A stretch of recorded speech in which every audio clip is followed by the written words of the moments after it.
Phone और कुछ करूँ start.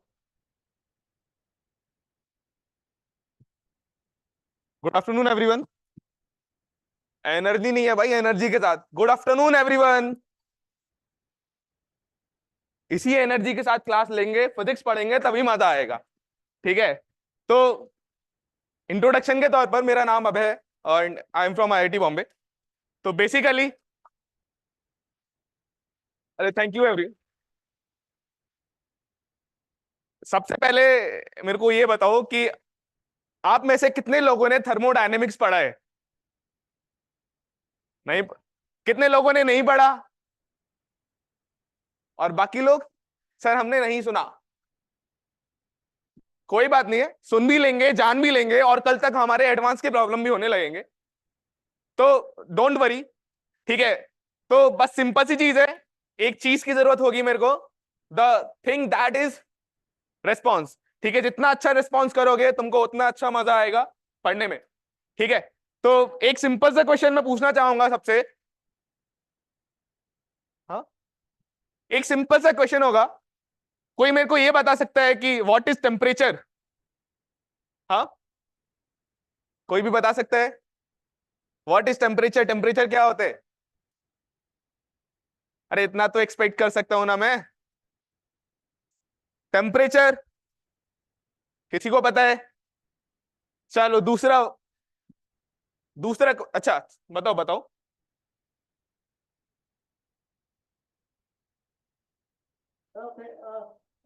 Temperature is the phenomenon of the coldness and hotness of the body. एक simple सा क्वेश्चन होगा यहाँ पर कि सपोज करो बाहर हम जब पार्क में जाते हैं तो दो तरह की सीट हमको देखने को मिलती है, एक वुडन की और एक लोहे की। अगर तुम वुडन पर बैठो और एक बार लोहे पर बैठो, कौन सा ज्यादा गर्म लगेगा? हाँ, टेम्परेचर किसका ज्यादा होगा? अरे बाबा, टेम्परेचर दोनों का सेम होगा। ठीक है, टेम्परेचर दोनों का अलग नहीं होगा। अब बोलो ऐसा क्या हुआ? देखो यहां पर ये जो क्वेश्चन है, ये आंसर था ना, पार्शियली करेक्ट था कि डिग्री ऑफ कोल्डनेस और हॉटनेस को हम टेम्परेचर बोलते हैं। ठीक है, जो हमको गर्म लगता है उसके बोलते हैं उसका टेम्परेचर ज्यादा होगा, और जिसको हमको ठंडा लगता है उसका बोलते थे टेम्परेचर कम होगा। तो सिंपल सी चीज है, तुमने पढ़ा होगा एक गुड कंडक्टर ऑफ हीट और एक बैड कंडक्टर ऑफ हीट। अरे हाँ या ना? अगर सिंपल सी चीज है, अगर मैं ये बोलूं कि मेरे अंदर काम करने की क्षमता नहीं है पर एनर्जी है, काम करने की क्षमता नहीं है पर एनर्जी है, और दूसरा कोई व्यक्ति आता है उसके अंदर काम करने की क्षमता है और एनर्जी भी है, तो मैं ये क्या ये बोल सकता हूं कि एक की एनर्जी ज्यादा और दूसरी की एनर्जी कम? हाँ, एक की क्षमता है काम करने की पर दूसरे की, इसका मतलब ये नहीं है कि दोनों के पास एनर्जी, एक के पास ज्यादा है या एक की एनर्जी। उसी प्रकार अगर मैं बोलता हूं कि मेरे पास दो सीट्स हैं, एक लोहे की है और एक लकड़ी की है, इसका मतलब यह नहीं है कि अगर तुमको एक ठंडा लग रहा है एक गर्म लग रहा है, इसका मतलब यह नहीं है कि एक का टेम्परेचर ज्यादा होगा एक का टेम्परेचर। भाई उसकी हीट एनर्जी ट्रांसमिट करने की क्षमता किसकी कम होती है? लकड़ी की। और हीट एनर्जी ट्रांसमिट करने की क्षमता ज्यादा होती है लोहे की, जिसको हम कंडक्टिविटी बोलते हैं, हीट कंडक्टिविटी। समझ में आया? अभी टेम्परेचर आता कहां से? कोई बता सकता है कि टेम्परेचर को कंट्रोल करने वाला कौन है? टेम्परेचर हमारी एक मैक्रोस्कोपिक प्रॉपर्टी है। टेम्परेचर को कौन कंट्रोल करता है? हाँ, हाँ, वेरी गुड। तो ध्यान दीजिए, होता क्या है कि जब अगर मैं एक सॉलिड की चर्चा करता हूं तो तुमको पता है कि सॉलिड में क्या होते हैं हमारे मॉलिक्यूल्स, वो फिक्स होते हैं या फिर मूव कर रहे होते हैं? फिक्स होते हैं, मूव कर रहे होते हैं? फिक्स होते हैं। क्या उनके पास एनर्जी होती है या नहीं होती? होती है। वो क्या कर रहे होते हैं? वो अपनी पोजीशन पर वाइब्रेट कर रहे होते हैं। क्या कर रहे होते हैं? वाइब्रेट कर रहे हैं, तो उनके पास एनर्जी है, पर वो मूव, एक मॉलिक्यूल वाइब्रेट कर रहा है, दूसरा वाले भी कर रहा है, तीसरा वाले भी कर रहा है। अब होता क्या है कि जब वो वाइब्रेट करता है तो कुछ एनर्जी बगल वाले को दे देता है और कुछ एनर्जी का लॉस हो जाता है, और जो एनर्जी का लॉस होता है उसकी वजह से क्या बनता है? हीट। क्या बनता है? हीट, मतलब टेम्परेचर बढ़ जाता है।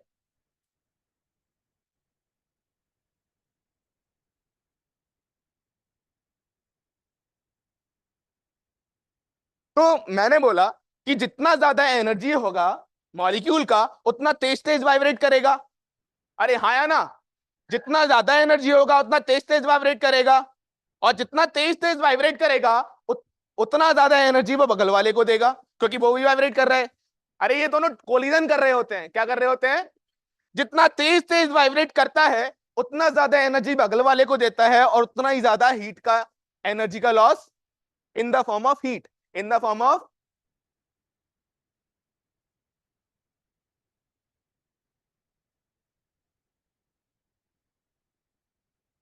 इशू हो रहा है, ये आवाज भी कम आ रही है। पीछे साइड लगा दो।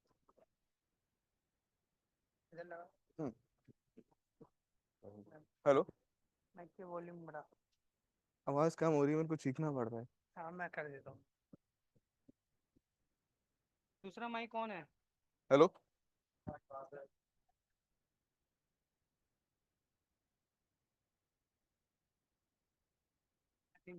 हेलो, ऑन नहीं किया है भाई इसको? माइक दूसरा ऑन होगा।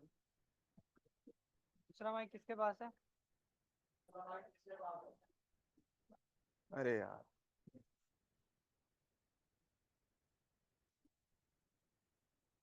हेलो, दूसरा माइक किस बच्चे के पास है टेबल पे?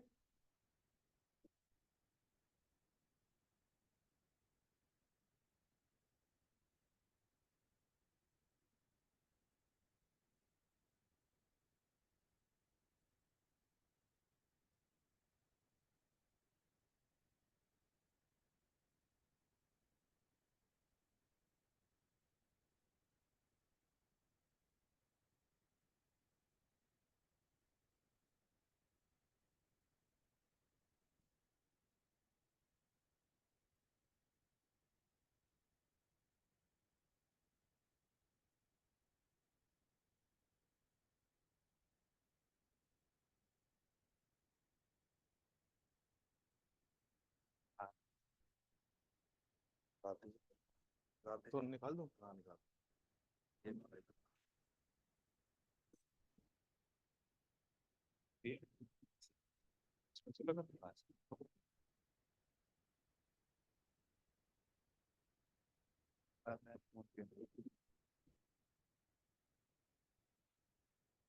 ऐसे तो बुलवाना है।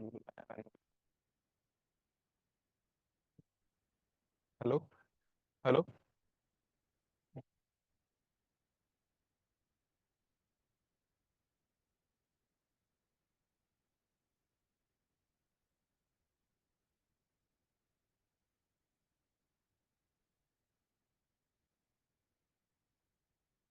हेलो, हेलो,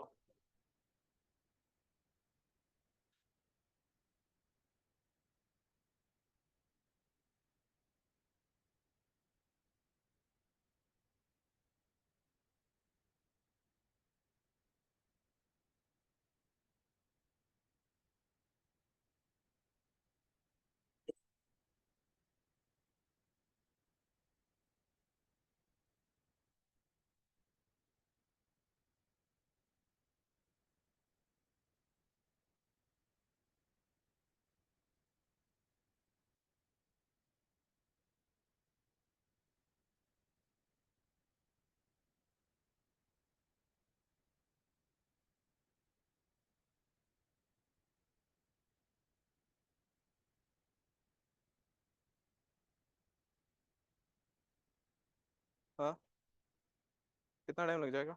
हाँ,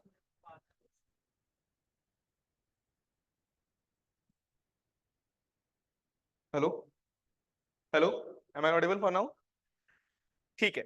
तो एक सिंपल सा क्वेश्चन ये था कि टेम्परेचर को कंट्रोल करने वाला है कौन, मतलब टेम्परेचर क्या पैरामीटर है। तो हमने बोला कि पार्टिकल का मॉलिक्यूल का जितना ज्यादा एनर्जी होता है बगल वाले के साथ उतनी तेजी से कोलाइड करता है, और जितनी तेजी से कोलाइड करेगा उतना ज्यादा एनर्जी का लॉस होगा। कहां होगा? कहां होगा? हीट में। अरे हाँ या ना? कहां होगा? और वो क्या करेगा? उसको गर्म कर देगा। उसको क्या कर देगा?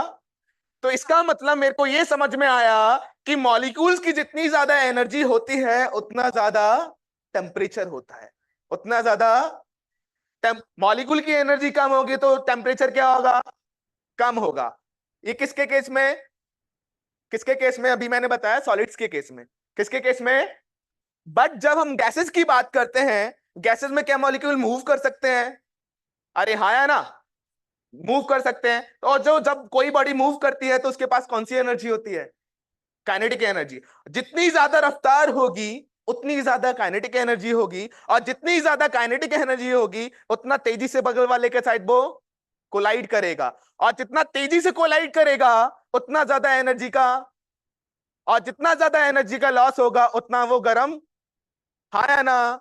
तो इतना समझ में आया, जो टेम्परेचर होता है वो कौन कंट्रोल करता है, kinetic energy of the molecule, kinetic energy of the.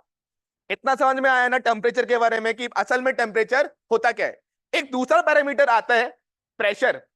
कोई बता सकता है प्रेशर क्या होता है, हाँ हाँ बोलो ना, दबाव। प्रेशर का कुछ फॉर्मूला पढ़ा है तुमने, फोर्स बाय एरिया करके कुछ, अरे हाँ है ना, फोर्स बाय। अब प्रेशर कैसे लगता है, ध्यान दीजिए। जब हम सपोज करो कि मेरे पास कोई एक कंटेनर है, उस कंटेनर में मैं गैस भर दूं, क्या भर दूं, गैस। अब गैस के मॉलिक्यूल्स मूव कर रहे हैं या रुके हुए हैं, मूव कर रहे हैं। और जब वो मूव करेंगे क्या कंटेनर के वॉल्स के साथ टकराएंगे, टकराएंगे तो क्या होगा, फोर्स लगाएंगे, फोर्स लगेगा तो प्रेशर लगेगा। इतना मेरे को समझ में आया कि अगर मैं किसी कंटेनर में गैस भरता हूं तो गैस के मॉलिक्यूल्स मूव करते हैं, और मूव करते करते कंटेनर की वॉल से टकराते हैं, और जब कंटेनर की वॉल से टकराते हैं तो एक पैरामीटर और आता है प्रेशर। क्या आता है, तीसरा पैरामीटर है वॉल्यूम। तीसरा पैरामीटर है, क्या ये जो मैटर है कुछ वॉल्यूम ऑक्यूपाई करता है, अरे हाँ है ना। गैसेस क्या फ्री होती हैं मूव करने के लिए, वो कितना भी वॉल्यूम ऑक्यूपाई कर सकती हैं। डिपेंड ये करता है कि मैंने गैसेस को कितना वॉल्यूम दे रखा है, मतलब कितने में ऑक्यूपाई कर रखा है। तो ध्यान दीजिए, अब जब हम मैकेनिक्स की बात करते हैं, मैकेनिक्स में हम क्या बोलते हैं कि जब कोई बॉडी, सपोज मैं यहां पर हूं तो मेरा कोई पोजीशन है, मेरा पोजीशन क्या है, तुम बोलोगे कि मेरा कुछ एक्स कोऑर्डिनेट होगा, कुछ वाई कोऑर्डिनेट होगा, और कुछ जेड कोऑर्डिनेट होगा। बट जब मेरे अंदर एनर्जी आएगी तब मेरा पोजीशन बदल, और जब पोजीशन बदलेगा तो क्या मेरा एक्स वाई जेड तीनों कोऑर्डिनेट बदलेगा। तो इतना मेरे को समझ में आता है कि जब किसी बॉडी को एनर्जी मिलती है तो उसका पोजीशन चेंज होता है। उसी तरह जब हम कंटेनर में गैस भरते हैं और उसको हीट एनर्जी मिलती है, क्या मिलती है, हीट एनर्जी मिलती है। तो जैसे यहां पर कोऑर्डिनेट्स वेरी कर रहे थे, वहां पर तीन चीजें वेरी करती हैं, प्रेशर, वॉल्यूम और टेम्परेचर, हाँ या ना। यही हम थर्मोडायनेमिक्स में पढ़ते हैं। थर्मोडायनेमिक्स है क्या कि जब अगर मैं किसी गैस को हीट देता हूं, एनर्जी देता हूं, तो उसके तीन पैरामीटर प्रेशर, वॉल्यूम और टेम्परेचर चेंज होते हैं। क्या होते हैं, हम यही पढ़ते हैं कि प्रेशर, वॉल्यूम, टेम्परेचर के चेंज होने से गैस की एनर्जी में कितना चेंज आएगा। समझ में आया, आया ना, बोलो यहां तक कोई दिक्कत परेशानी। तो हमारे तीन थर्मोडायनेमिक वेरिएबल होते हैं। थर्मोडायनेमिक वेरिएबल मतलब अगर मैं थर्मल एनर्जी देता हूं तो तीन तरह के वेरिएबल चेंज हो सकते हैं, प्रेशर, वॉल्यूम और, यहां तक कोई दिक्कत परेशानी, बोलो कोई दिक्कत नहीं है। तो इतना मेरे को समझ में आया कि अगर मैं किसी कंटेनर में गैस भरूं तो गैस भरने के बाद क्या होता है कि मेरे पास तीन पैरामीटर आते हैं। प्रेशर क्यों आता है, क्योंकि गैस के मॉलिक्यूल्स वॉल से टकराते हैं, और जब वॉल से टकराते हैं तो फोर्स लगता है, फोर्स लगता है तो प्रेशर आता है। कुछ वॉल्यूम भी ऑक्यूपाई करते हैं और उनकी कुछ रफ्तार होती है, काइनेटिक एनर्जी होती है, और काइनेटिक एनर्जी को कंट्रोल करने वाला कौन पैरामीटर है, टेम्परेचर। क्या समझ में आया कि अगर मैं कंटेनर में भरकर एक गैस भर दूं और अगर मैं उसको हीट दूं तो तीन तरह के पैरामीटर चेंज होंगे, प्रेशर, वॉल्यूम और, इसी की चर्चा हम थर्मोडायनेमिक्स में करते हैं, हाँ या ना, क्लियर है। प्रेशर क्या होता है, वॉल्यूम क्या होता है और टेम्परेचर क्या होता है, और कौन इसको कंट्रोल करता है। अगर मैं रफ्तार बढ़ा दूंगा तो काइनेटिक एनर्जी बढ़ जाएगी, काइनेटिक एनर्जी बढ़ने से बॉल्स के साथ ज्यादा तेजी से टकराएंगे, फोर्स ज्यादा लगेगा, प्रेशर ज्यादा लगेगा। कोई दिक्कत परेशानी, माइक का हुआ कुछ, ठीक है। इतना कोई दिक्कत, इसमें कोई दिक्कत परेशानी? कोई मेरे को ये बता सकता है नंबर ऑफ मोल्स क्या होता है? हाँ बताओ भाई, कल पढ़ा होगा शायद केमिस्ट्री में, क्या होता है नंबर ऑफ मोल्स? हाँ बताओ भाई, तुम बताओ नंबर ऑफ मोल्स क्या होता है? ध्यान दीजिए, मैं बताता हूँ, डोंट वरी। अब मैं तुमको एग्जाम्पल के साथ रिलेट करता हूँ कि मोल्स हमने बनाया क्यों, जरूरत क्यों पड़ी, और हम उसको यूज क्यों करते हैं। अगर मैं बोलूं कि मेरी उंगली की लंबाई कितना किलोमीटर है, क्या बोलोगे? क्या यार बेवकूफी वाली सवाल पूछ रहे हो, उंगली आपकी छोटी है, किलोमीटर बहुत बड़ा होता है, अरे हाँ या ना? अगर मैं तुमसे पूछूं कि तुम्हारे घर की दूरी कितना सेंटीमीटर है, तुम बोलोगे यार क्या बेवकूफी वाले सवाल, घर की दूरी तो बहुत ज्यादा है, सेंटीमीटर बहुत छोटी यूनिट होती है, तो बेवकूफी है। अब मैं ये थोड़ी बोलोगे कि 40,565 सेंटीमीटर मिली, ऐसे थोड़ी ना बोलोगे। अरे हाँ है ना? तुम बोलते हो कि सर एक बड़ी यूनिट बना दो, अगर तुमको छोटा मेजर करना है तो छोटी यूनिट बढ़ा दो, और अगर तुमको बड़ा कोई पैरामीटर मेजर करना है तो बड़ी यूनिट बना दो। और हमको पता है कि अगर मैं किसी कंटेनर में गैस भरूं, गैस के मॉलिक्यूल्स होंगे, कितने होंगे? 1 2 4 6 10 100 1000, कितने होंगे? क्या लाखों करोड़ों? तुमसे ये बोलूं कि जो नंबर ऑफ मॉलिक्यूल्स है वो है 40,000 करोड़ 45,04,55, तो तुम बोलोगे यार क्या बे, तुमने बोला, तुम क्या बोलोगे? सर एक बड़ी यूनिट बना दो। बड़ी यूनिट का मतलब ये है कि जिससे आसानी से मैं समझ पाऊं और बोल पाऊं। जैसा तुम बोलते हो ना कि अगर मेरे को ज्यादा दूर जाना है तो यू यूज किलोमीटर वाला यूनिट, अगर तुमको कम दूर जाना है तो यू यूज छोटा, मीटर, सेंटीमीटर, अरे हाँ या ना? अगर मेरे को नंबर ऑफ मॉलिक्यूल्स की चर्चा की जाती है तो मैं हम छोटा यूनिट नहीं बोलते, क्योंकि नंबर ऑफ मॉलिक्यूल्स बहुत ज्यादा होते हैं। तो हुआ क्या कि एवोगैड्रो साहब ने क्या बोला कि हम कुछ नंबर ऑफ मॉलिक्यूल्स को एक मोल बोल देते हैं। सपोज उन्होंने बोला कि 6.023 इंटू 10⁻23 मॉलिक्यूल्स को हम क्या बोलेंगे? 1 मोल। क्योंकि यहां पर जो नंबर ऑफ मॉलिक्यूल्स है वो बहुत कम नहीं होते, बहुत ज्यादा होते हैं, इसीलिए हम बहुत बड़ी यूनिट यूज करते हैं। समझ में आया? एक मोल में कितने नंबर ऑफ पार्टिकल्स होते हैं? 6.023 इंटू 10⁻23 मॉलिक्यूल्स या पार्टिकल्स। समझ में आया? क्यों यूज करते हैं, समझ में आया? आगे बढ़ते हैं।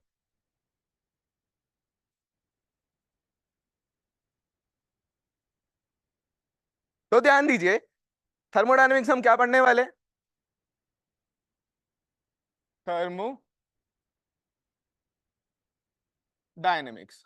तो बेसिकली हम पढ़ेंगे इसमें कि अगर मैं किसी बॉडी को हीट दूंगा तो 3 पैरामीटर चेंज होंगे, प्रेशर, वॉल्यूम और टेम्परेचर। अगर मेरे को प्रेशर डबल करना है तो मेरे को कितनी एनर्जी देनी पड़ेगी? मेरे को वॉल्यूम डबल करना है तो मेरे को कितनी एनर्जी देनी पड़ेगी? टेम्परेचर डबल करना है तो कितनी एनर्जी देनी पड़ेगी? टेम्परेचर का स्केल क्या होता है, कोई बता सकता है? टेम्परेचर हम किस में मेजर करते हैं? हाँ केल्विन में। और सेल्सियस और केल्विन में क्या रिलेशन होता है? हाँ पता होगा ना कि अगर मेरे पास 20 डिग्री सेल्सियस है, 273 ऐड कर दो तो तुमको क्या मिल जाएगा? केल्विन में। अरे हाँ या ना? तो हमको टेम्परेचर को मेजर करना आता है। प्रेशर की यूनिट क्या होती है? पास्कल। क्या होती है? क्या प्रेशर की और भी यूनिट होती है? कोई और बता सकता है? हाँ एटीएम, एटमॉस्फेरिक प्रेशर पढ़ा है। वॉल्यूम की यूनिट क्या होती है? Metre cube. क्या हम और कोई भी यूनिट मेजर करते हैं लीटर में, मीटर क्यूब में? अरे हाँ या ना? तो इन जनरल जो हम चर्चा करेंगे वहां पर प्रेशर को हम पास्कल या एटीएम में यूज करेंगे, वॉल्यूम को हम मीटर क्यूब में कर सकते हैं, और टेम्परेचर को हम केल्विन में करेंगे। अगर सेल्सियस में दे रखा हुआ होगा तो हमको क्या करना पड़ेगा? उसको केल्विन में कन्वर्ट करना पड़ेगा। यहां तक कोई दिक्कत, परेशानी?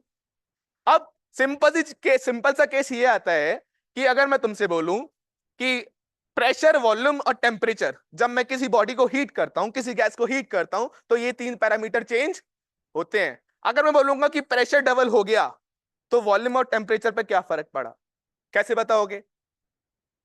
तो तुम ये बोलोगे कि सर प्रेशर और वॉल्यूम, प्रेशर और टेम्परेचर में रिलेशन क्या होता है? अरे हाँ या ना? मतलब प्रेशर के बढ़ाने से वॉल्यूम बढ़ता है या घटता है? प्रेशर के बढ़ाने से वॉल्यूम, टेम्परेचर घटता है या? तो तुमको एक रिलेशन पता होना। बिना रिलेशन के तुम ये नहीं बता सकते कि अगर मैं प्रेशर बढ़ाऊंगा तो वॉल्यूम कम होगा या टेम्परेचर ज्यादा होगा, या वॉल्यूम ज्यादा होगा या टेम्परेचर, तो हमको एक रिलेशन चाहिए होता है। तुमने कोई पी वी और टी में कोई रिलेशन पता है, पढ़ा है क्या? कौन सा रिलेशन पढ़ा है? पीवी बराबर, ये कौन सा इक्वेशन होता है?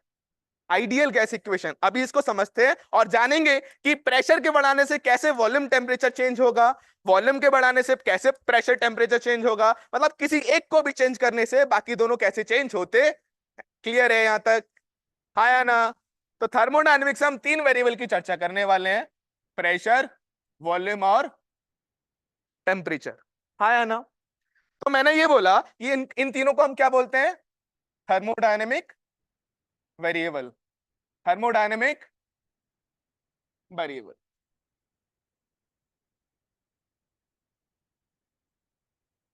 वेरिएबल इसका मतलब कि अगर मैं किसी बॉडी को हीट दूंगा, अगर मेरे पास एक कंटेनर है, उस कंटेनर में एक गैस भरा हुआ है, तो उसमें कुछ प्रेशर होगा, कुछ वॉल्यूम होगा और कुछ टेम्परेचर होगा। और अगर मैं इसको हीट देता हूं तो ये 3 पैरामीटर चेंज हो सकते हैं। हीट को हम क्यू से रिप्रेजेंट करते हैं। हीट क्या है? एक एनर्जी है। अरे हाँ या ना? यहां तक कोई दिक्कत परेशानी नहीं है ना? अब मेरे को ये बताओ, मेरे को ये पढ़ना है कि अगर मैं वॉल्यूम चेंज करूंगा तो प्रेशर पे क्या फर्क पड़ेगा। कोई बता सकता है क्या? टेम्परेचर, देखो सिंपल सी चीज है, मेरे को एक काम करना पड़ेगा। अगर मैं वॉल्यूम को चेंज करूंगा तो तीसरा वाला मेरे को पैरामीटर क्या करना पड़ेगा? कांस्टेंट। अगर मैं ये बोलता हूं कि अगर किसी गैस का टेम्परेचर कांस्टेंट है, क्या है? प्रेशर और वॉल्यूम में क्या रिलेशन होगा? प्रेशर और वॉल्यूम में क्या रिलेशन होगा? तो ध्यान दीजिए, अभी मैंने बोला था प्रेशर कैसे लगता है, कि अगर लगता कैसे है भाई, कि अगर मेरे पास एक कंटेनर है, कंटेनर में जो मॉलिक्यूल्स है वो मूव करते हैं। जब वो मूव करते हैं तो वॉल्स के साथ टकराते हैं, टकराने से क्या करते हैं? ये फोर्स लगाते हैं, और फोर्स लगाने से क्या लगता है? प्रेशर लगता है। यहां तक कोई दिक्कत परेशानी? अब मैं एक काम करता हूं कि अगर मैं इसका वॉल्यूम डबल कर दूं, वॉल्यूम क्या कर दूं? डबल कर दूं, तो क्या होगा? प्रेशर घटेगा या बढ़ेगा? कोई बता सकता है? टेम्परेचर कांस्टेंट है, हाँ, घट जाएगा। कैसे? ध्यान दीजिए, सही बोला वो, कि अगर मैं वॉल्यूम बढ़ाऊंगा तो प्रेशर कम होगा। कैसे? ध्यान दीजिए, होगा क्या कि अगर मैं इसका वॉल्यूम बढ़ा दूं तो क्या इस मॉलिक्यूल को ज्यादा टाइम लगेगा इस वॉल तक पहुंचने में? अरे हाँ या ना? अगर मैं ये बोलूं कि पहले 2 सेकंड में 10 मॉलिक्यूल पहुंच रहे थे इस वॉल पर, और टक्कर लगाकर फोर्स क्रिएट कर रहे थे, प्रेशर लग रहा था। अरे हाँ या ना? अगर मैं इसका साइज बढ़ा दूं, क्या अभी भी 2 सेकंड में 10 मॉलिक्यूल पहुंचेंगे? साइज क्या हो गया? बढ़ गया। साइज क्या हो गया? मतलब उसको ज्यादा टाइम लगेगा पहुंचने में, ज्यादा टाइम लगेगा। मतलब 2 सेकंड में अब 10 मॉलिक्यूल नहीं पहुंचेंगे, 10 से कम पहुंचेंगे। 10 से, अगर 10 से कम पहुंचेंगे तो फोर्स भी, और फोर्स कम लगेगा तो प्रेशर भी। प्रेशर भी क्या होगा? इतना समझ में आया मेरे को कि अगर मैं वॉल्यूम बढ़ाता हूं तो प्रेशर, इसको हम बोलते हैं बॉयल्स लॉ। क्या बोलते हैं? अगर मैं कांस्टेंट टेम्परेचर पर, एट कांस्टेंट टेम्परेचर, अभी मैंने पढ़ा, pressure is inversely proportional to volume. इसको हम बोलते हैं कौन सा लॉ? Boyle's law. यहां तक कोई दिक्कत परेशानी? हाँ या ना? इसको हम बोलते हैं बॉयल्स लॉ। और हमने यहां पर अभी समझा कि वॉल्यूम को बढ़ाने से प्रेशर कैसे चेंज हो रहा है, घट रहा है या बढ़ रहा है। अगर मैं वॉल्यूम घटाऊंगा तो प्रेशर, वॉल्यूम घटाऊंगा तो प्रेशर क्यों बढ़ेगा? कि वॉल्यूम को घटाने से नंबर ऑफ मॉलिक्यूल ज्यादा, क्या ज्यादा टकराएंगे? क्योंकि डिस्टेंस क्या कर दी मैंने? कम कर दी, तो टाइम कम लगेगा नंबर ऑफ मॉलिक्यूल्स को पहुंचने में, और ज्यादा नंबर ऑफ मॉलिक्यूल्स पहुंचेंगे अब उसी टाइम में, इसका मतलब प्रेशर बढ़ जाएगा। हाँ या ना? इसको हम क्या बोलते हैं? Boyle's law. इसके बाद अगर मैं एक दूसरा लॉ आता है जिसको हम बोलते हैं Charles law. Charles law, Charles law बोलता है कि अगर मैं प्रेशर को कांस्टेंट रखूं, अगर मैं प्रेशर को कांस्टेंट रखूं तो वॉल्यूम और टेम्परेचर पर क्या फर्क पड़ेगा? कोई बता सकता है क्या? अगर मैं प्रेशर को कांस्टेंट रखूं तो वॉल्यूम और टेम्परेचर पे क्या फर्क पड़ेगा? अगर मैं टेम्परेचर बढ़ाऊंगा तो वॉल्यूम, कैसे? थोड़ा लॉजिक होना चाहिए ना। अगर मैं वॉल्यूम बढ़ाऊंगा तो टेम्परेचर पर क्या फर्क पड़ेगा? कोई बता सकता है? हाँ भाई, अगर मैं प्रेशर कांस्टेंट रखूं, टेम्परेचर बढ़ाऊं या फिर वॉल्यूम बढ़ा दूं, तो टेम्परेचर का क्या होगा? बोलो भाई। बढ़ जाएगा। तो इसका मतलब जो वॉल्यूम होता है वो टेम्परेचर के डायरेक्टली प्रोपोर्शनल होता है। इसको हम क्या बोलते हैं? Charles law. क्या बोलते हैं? एक तीसरा लॉ होता है कि तीनों में से मेरे को एक कांस्टेंट रखना है, एक को वेरी करूंगा तो तीसरा वेरी करेगा। मतलब पहले वाले में क्या करा मैंने? पीवीटी में से कोई एक कांस्टेंट रखा। यहां पर कौन सा कांस्टेंट रखा मैंने? टेम्परेचर। टेम्परेचर अगर मैं कांस्टेंट रखता हूं तो मैंने पता किया वॉल्यूम को बढ़ाने से प्रेशर घटता है और वॉल्यूम को बढ़ाने से प्रेशर, वॉल्यूम के घटाने से प्रेशर बढ़ता है और वॉल्यूम को बढ़ाने से प्रेशर घट जाता है। हाँ या ना? इसके बाद मैंने क्या किया? दूसरे पैरामीटर को कांस्टेंट रखा, प्रेशर। अगर मैं प्रेशर को कांस्टेंट रखूंगा, टेम्परेचर बढ़ाऊंगा तो वॉल्यूम भी बढ़ जाएगा। तीसरा लॉ है हमारा गे-लुसैक लॉ। गे-लुसैक लॉ ये क्या बोलता है? तीसरा पैरामीटर कौन सा बचा? पीवी। कौन सा कांस्टेंट रखना है मेरे को? अगर मैं वॉल्यूम को कांस्टेंट रखूंगा तो प्रेशर और टेम्परेचर पे क्या फर्क पड़ेगा? कोई मेरे को बता सकता है कि प्रेशर और टेम्परेचर पर क्या फर्क पड़ेगा? टेम्परेचर बढ़ाने से प्रेशर का क्या होगा? टेम्परेचर अगर मैं बढ़ाऊंगा तो क्या काइनेटिक एनर्जी मॉलिक्यूल्स की बढ़ जाएगी? और अगर काइनेटिक एनर्जी बढ़ जाएगी तो ज्यादा रफ्तार के साथ टकराएंगे वॉल्स के साथ, और जितनी ज्यादा रफ्तार के साथ टकराएंगे उतना ज्यादा फोर्स, और जितना ज्यादा फोर्स लगेगा उतना ज्यादा प्रेशर। इतना समझ में आया मेरे को कि टेम्परेचर के बढ़ाने से प्रेशर बढ़ता है और टेम्परेचर के घटाने से प्रेशर। मैंने बोला था ना कि टेम्परेचर किसका पैरामीटर होता है? Kinetic energy of the molecule. अगर मैं टेम्परेचर घटा देता हूं तो मॉलिक्यूल की काइनेटिक एनर्जी काइनेटिक एनर्जी घट जाएगी तो धीरे धीरे जाएगा, टक्कर मारेगा तो फोर्स कम लगेगा, ज्यादा लगेगा? कम, प्रेशर भी कम होगा। ये है हमारा गे-लुसैक लॉ। मतलब जो प्रेशर होता है वो टेम्परेचर के डायरेक्टली प्रोपोर्शनल होता है। यहां तक कोई दिक्कत परेशानी? तुमको ग्राफ आते हैं ड्रॉ करने? हाँ, ग्राफ आते हैं ड्रॉ करने। अगर मैं बोलूं कि यहां पर टेम्परेचर कांस्टेंट है, पीवी में कौन सा ग्राफ बनेगा? हाँ देखो, अगर ये मेरा स्केल प्रेशर है, ये वॉल्यूम है, वॉल्यूम के बढ़ाने से प्रेशर घट रहा है। अरे हाँ है ना? ग्राफ कैसा बनेगा? इनवर्सली प्रोपोर्शनल का। अरे हाँ है ना? क्या ये y बराबर 1/x का ग्राफ है? हाँ या ना? बोलो यार, आगे बढ़े। अगर मैं प्रेशर को कांस्टेंट रखूंगा तो v is directly proportional to temperature. Graph कैसा बनेगा? Straight line, linear. अरे हाँ या ना? मतलब टेम्परेचर के बढ़ाने से वॉल्यूम बढ़ेगा, टेम्परेचर के घटाने से वॉल्यूम। कैसा ग्राफ बनेगा यहां पर? Volume is directly proportional to, ये वॉल्यूम ले लो, ये टेम्परेचर ले लो, यहाँ पे प्रेशर क्या है? कांस्टेंट है। हाँ या ना? तीसरे वाले में भी कैसा ग्राफ बनेगा? स्ट्रेट लाइन बनेगा। स्ट्रेट लाइन ही हमको बताएगा कि अगर मैं टेम्परेचर बढ़ाऊंगा तो प्रेशर भी बढ़ जाएगा। Pressure is directly proportional to temperature here, but volume is constant. हाँ या ना? यहां तक क्लियर? बोलो भाई, आवाज नहीं आ रही? अब अगर मैं बोलूं, तीन लॉ समझ में आ गए ना कि प्रेशर, वॉल्यूम और टेम्परेचर एक दूसरे पर कैसे डिपेंड करते हैं।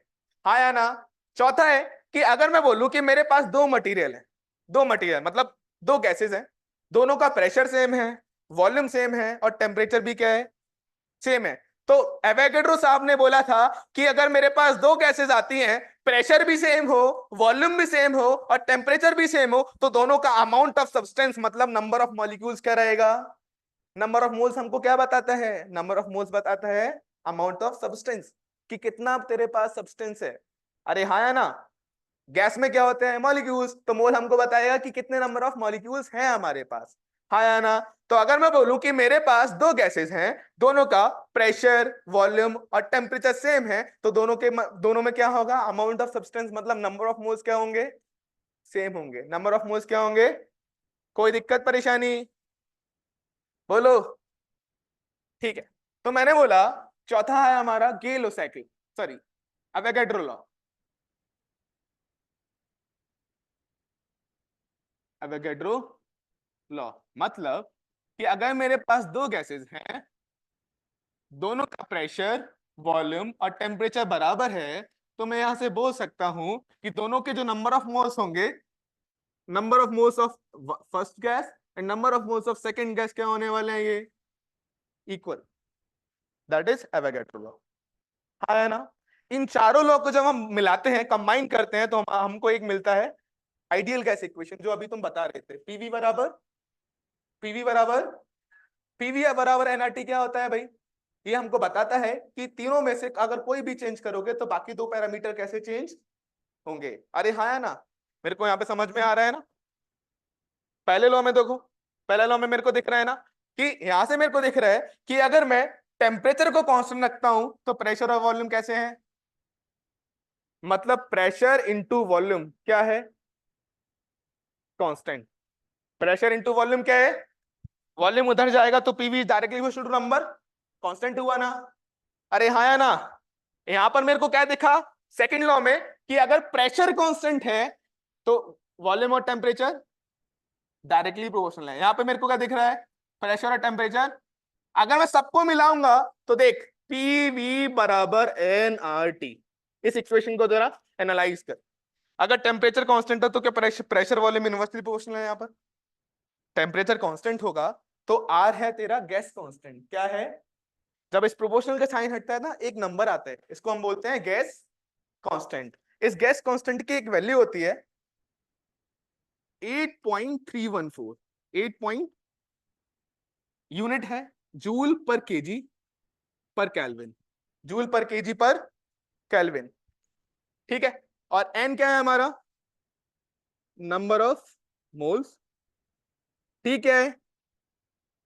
टेम्परेचर इन केल्विन, और प्रेशर है और ये वॉल्यूम है। यहां तक कोई दिक्कत? हाँ है ना? इसको हम क्या बोलेंगे? Ideal gas equation. क्या? Ideal gas equation. This is known as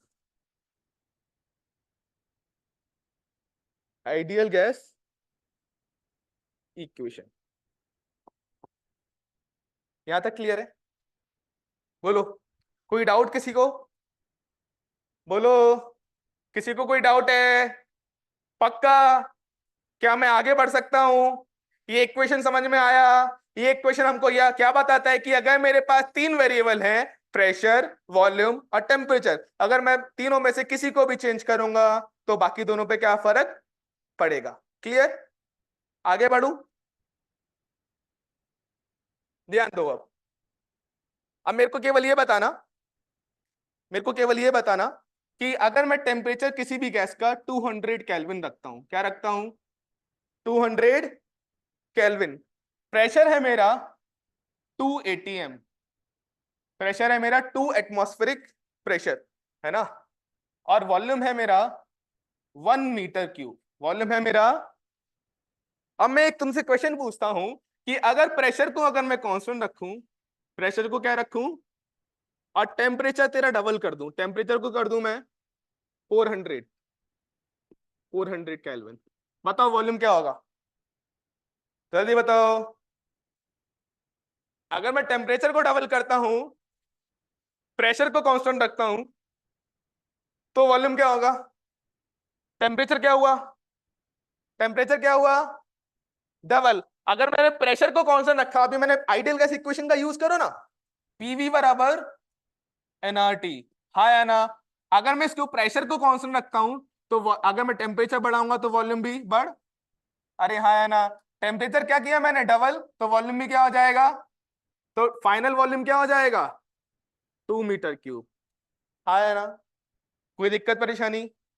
बोलो, पक्का? नेक्स्ट क्वेश्चन करोगे? ठीक है। अब मैं बोला कि अब मैंने वॉल्यूम को कांस्टेंट रख दिया, वॉल्यूम को क्या रख दिया, और प्रेशर आधा कर दिया 1 atm। टेम्परेचर क्या होगा? बोलो फटाफट।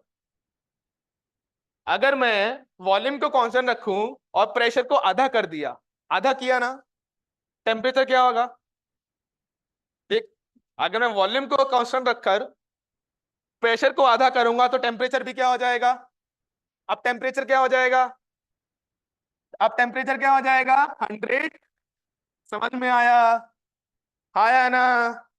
नेक्स्ट क्वेश्चन, अगर मैं यहां पर टेम्परेचर को कांस्टेंट रखूं, टेम्परेचर को कांस्टेंट रखूं और प्रेशर को डबल कर दूं, प्रेशर को डबल कर दूं मतलब 4 atm, ये कांस्टेंट रखा और प्रेशर को डबल कर दिया 4 atm, बताओ वॉल्यूम क्या होगा? वॉल्यूम क्या होगा? जल्दी बताओ सारे लोग, क्या होगा? यहां पर मेरे को दिख रहा है ना कि अगर मैं टेम्परेचर को कांस्टेंट रखूंगा और प्रेशर को डबल करूंगा तो वॉल्यूम क्या होना चाहिए? अरे ये कांस्टेंट के बराबर होना चाहिए ना। Pressure is inversely proportional to V, कि अगर मैं प्रेशर डबल किया तो वॉल्यूम क्या हो गया होगा? Half. Now the volume is 1/2 metre cube. यहां तक कोई दिक्कत? तो अगर हमको पता होना चाहिए कि अगर एक थर्मोडायनेमिक वेरिएबल चेंज होगा तो बाकी थर्मोडायनेमिक वेरिएबल पर क्या फर्क पड़ेगा। कोई दिक्कत? आगे बढ़ूं? अरे यार आवाज नहीं आ रही, यहां तक समझ में आया? क्या मैं आगे बढ़ सकता हूं? पक्का? ठीक है, अब आगे बढ़ते हैं। अब बात करते हैं डिग्री ऑफ फ्रीडम की। किसी ने सुना है डिग्री ऑफ फ्रीडम क्या होता है? डिग्री ऑफ फ्रीडम बोलो। नहीं सुना? कोई बात नहीं। डिग्री ऑफ फ्रीडम क्या होता है? डिग्री ऑफ फ्रीडम हमको यह बताता है कि किसी भी मॉलिक्यूल्स के कितने इंडिपेंडेंट मोशन हो सकते हैं। किसी भी तुमको यह पता है ना मॉलिक्यूल कितने तरह के हो सकते हैं हमारे पास? मॉलिक्यूल क्या होता है? एटम से मिलकर बना हुआ होता है। अरे हाँ या ना? किससे मिलकर बना हुआ होता है? क्या मॉलिक्यूल एक एटम का हो सकता है? हो सकता है। क्या मॉलिक्यूल 2 एटम का भी हो सकता है? क्या 3 का भी हो सकता है? एक एक एटम वाले को बोलते हैं मोनो एटमिक गैस। जिस गैस में एक एटम होता है उसको क्या बोलते हैं? Mono atomic gas. जिस गैस के मॉलिक्यूल्स दो एटम से मिलकर बने हुए होते हैं उसको हम क्या बोलते हैं? Diatomic gas. कौन सा? जिस गैस के मॉलिक्यूल 3 एटम से मिलकर बने हुए होते हैं उसको हम क्या बोलते हैं? 3 से ज्यादा के लिए हम बोलते हैं पॉलीएटमिक। क्या बोलते हैं? इतना समझ में आता है ना? हाया ना? अगर मेरे पास मोनो एटमिक गैस हो मतलब जिस गैस में जो मॉलिक्यूल्स हैं वो केवल एक एटम से, आया ना? क्या है? एक एटम। एक एटम किधर किधर जा सकता है? कितनी पॉसिबल डायरेक्शन होती है मेरे पास 3D में? 3। कितनी होती है? कौन कौन सी? एक्स, वाई और क्या एक मॉलिक्यूल एक्स में मूव कर सकता है? क्या वाई में भी जा सकता है? क्या जेड में भी जा सकता है? तो कितनी डिग्री ऑफ फ्रीडम हो गई? कितनी हो गई? मतलब मोनो एटमिक की कितनी डिग्री ऑफ फ्रीडम होती है? 3। कितनी होती है? इतना समझ में आया? डाई एटमिक, डाई एटमिक मतलब 2 एटम से मिलकर बना हूं, लाइक अ डंबल। ये डंबल, क्या ये डंबल एक्स में जा सकता है? एक्स में जाने का मतलब है ट्रांसलेशन। कितने तरह के मोशन हो सकते हैं? पहला ट्रांसलेशन मतलब आगे बढ़ना, दूसरा रोटेशन, तीसरा वाइब्रेशन, तीसरा। तो मॉलिक्यूल्स में 3 तरह के मोशन हो सकते हैं। पहला ट्रांसलेशन, दूसरा, तीसरा। तो कितनी तरह की डिग्री ऑफ फ्रीडम हो सकते हैं? एक ट्रांसलेशनल, एक रोटेशन और तीसरा। हम ये देखेंगे कि अगर मेरे पास डिफरेंट डिफरेंट गैसेस हैं, मेरी पड़ा। हेलो, आवाज नहीं आ रही। हेलो, हेलो, हेलो, हेलो, आवाज बढ़ा दो, आवाज बढ़ा दो।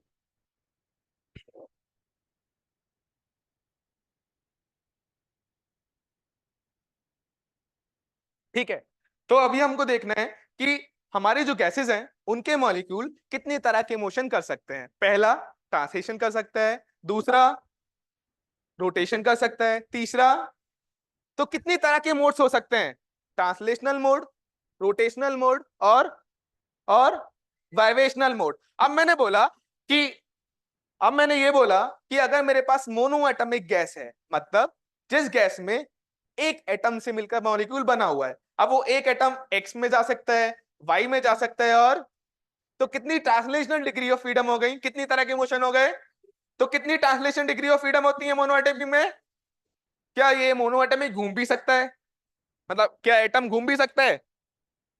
पर अगर ये घूमेगा तो उसका घूमता हुआ मोशन तेरे को नजर आएगा। सपोज करो कि मेरे पास एक व्हाइट वॉल है, मेरे पास क्या है, व्हाइट वॉल है, और व्हाइट वॉल को मैं घुमा रहा हूं, व्हाइट वॉल को क्या कर रहा हूं, तो तेरे को ये घूमते हुए नजर आएगी। अगर प्योर व्हाइट है, घूमते हुए नजर आएगी, नजर आएगी पक्का। अगर मेरे पास एक व्हाइट वॉल हो और व्हाइट वॉल को मैं घुमा रहा हूं, तेरे को घूमते हुए नजर आएगी। अगर तेरे को व्हाइट वॉल पे कोई धब्बा होता और वो घूमता, तो तू ये बोल सकता था कि शायद ये व्हाइट वॉल घूम रही होती। अगर तेरे को प्योर व्हाइट अगर घुमाई जाए तो ये अंदाजा नहीं लगा सकता कि वो व्हाइट वॉल घूम रही है या। इसका मतलब जो मोनोएटॉमिक गैस होती है उसका कोई रोटेशनल डिग्री ऑफ फ्रीडम, क्यों, उसका कोई रोटेशनल डिग्री ऑफ फ्रीडम होता है क्या? टास्क क्या वाइब्रेशनल हो सकता है? बगल वाला है ही नहीं, वाइब्रेशन कैसे करेगा? अरे हाँ है ना, बगल वाला है क्या? तो वो रोटेट भी नहीं कर सकता, वाइब्रेट भी नहीं कर सकता, केवल क्या कर सकता है, ट्रांसलेट। क्या कर सकता है? एक्स एक्सिस में कर सकता है, वाई एक्सिस में कर सकता है। और तो कितनी ट्रांसलेशन डिग्री ऑफ फ्रीडम हो गई? Rotational, vibration, total. Total clear है?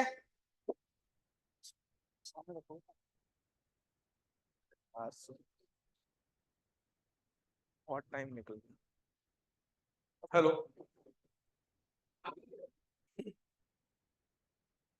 ठीक है, तो अब बात करते हैं डिग्री ऑफ फ्रीडम की। किसकी? Degree of freedom. क्या हो रहा है?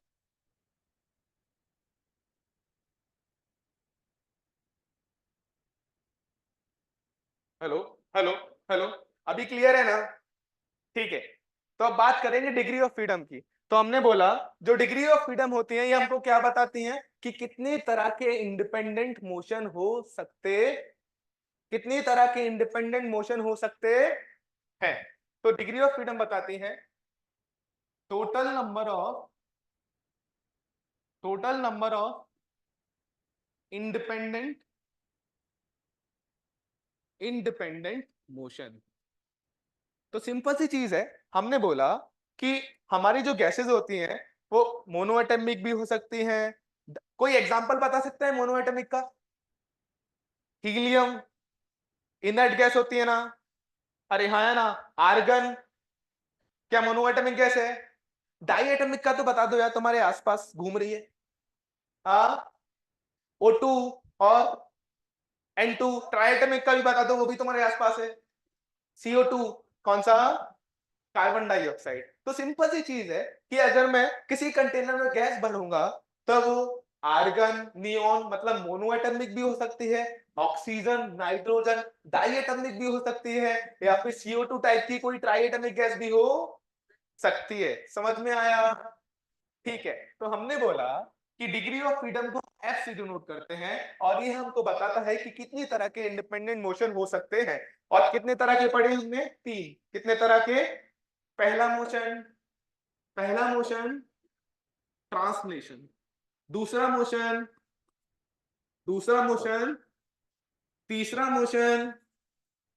मोशन, अरे आवाज आ रही है, वाइब्रेशन।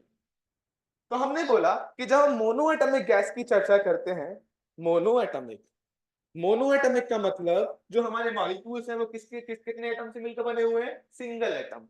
मतलब जो एटम है, नंबर ऑफ एटम क्या है? 1। नंबर ऑफ एटम क्या है? 1। तो कितनी तरह के डिग्री ऑफ फ्रीडम हो सकते हैं? अभी मैंने देखा ट्रांसलेशन कितने हो सकते हैं, बोलो भाई, कितने ट्रांसलेशन हो सकते हैं? 3। रोटेशन 0, वाइब्रेशन, टोटल कितने हो गए? तो total degree of freedom in monoatomic gas is 3। मतलब अगर कोई गैस मोनोएटॉमिक मॉलिक्यूल से मिलकर बनी हुई है तो उसके 3 तरह के इंडिपेंडेंट मोशन हो सकते हैं। Translation in X direction, Y direction and Z direction. समझ में आया? आया ना? अरे बोलो यार, पक्का ना? अब बात करते हैं डाइएटॉमिक मॉलिक्यूल्स की। डाइएटॉमिक डाइएटॉमिक का मतलब क्या है कि हमारे जो गैसेस हैं उनके मॉलिक्यूल 2 एटम से मिलकर बने हुए हैं। कितने एटम से? 2 एटम से। मतलब एक एटम ये है और दूसरा एटम इसका मैं फॉर्मूला भी बताऊंगा, फॉर्मूला से भी हम आसान वे में कर सकते हैं। कितने एटम्स हैं यहाँ पर? 2। क्या ये ट्रांसलेशन कर सकते हैं? क्या आगे जा सकते हैं? किधर किधर जा सकता है? एक्स में, वाई में, एक्स में, वाई में, और तो कितने तरह के ट्रांसलेशनल डिग्री ऑफ फ्रीडम हो गए? कितने हो गए? पक्का ना? तो ट्रांसलेशन कितने होंगे इसके? 3। कितने होंगे? कोई मेरे को रोटेशन बता सकता है कि कितने तरह की रोटेशनल मोशन इसमें पॉसिबल है? कितने? एक्सप्लेन करो यार फटाफट, माइक दे दो कोई।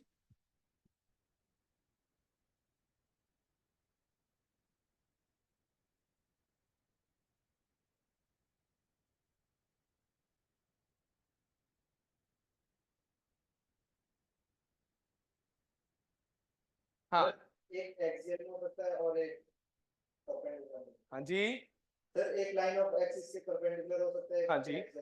तो लाइन ऑफ एक्सिस कितनी परपेंडिकुलर है? 2। देख, अगर ये मॉलिक्यूल है, वेरी गुड, ठीक है, बैठ जाओ। ये 2 मॉलिक्यूल्स एक लाइन से मिलकर एक जुड़े हुए हैं बॉन्ड से, हाँ या ना? ये 2 मॉलिक्यूल हैं, ये 2 मॉलिक्यूल कितनी तरह की रोटेशन कर सकते हैं? एक इस एक्सिस के अबाउट ये घूम सकता है, हाँ या ना? क्या ये इस एक्सिस के अबाउट घूम सकता है? तो एक रोटेशन तो ये हो गया। क्या ये इस एक्सिस के अबाउट भी घूम सकता है? कितने तरह के रोटेशन हो गया?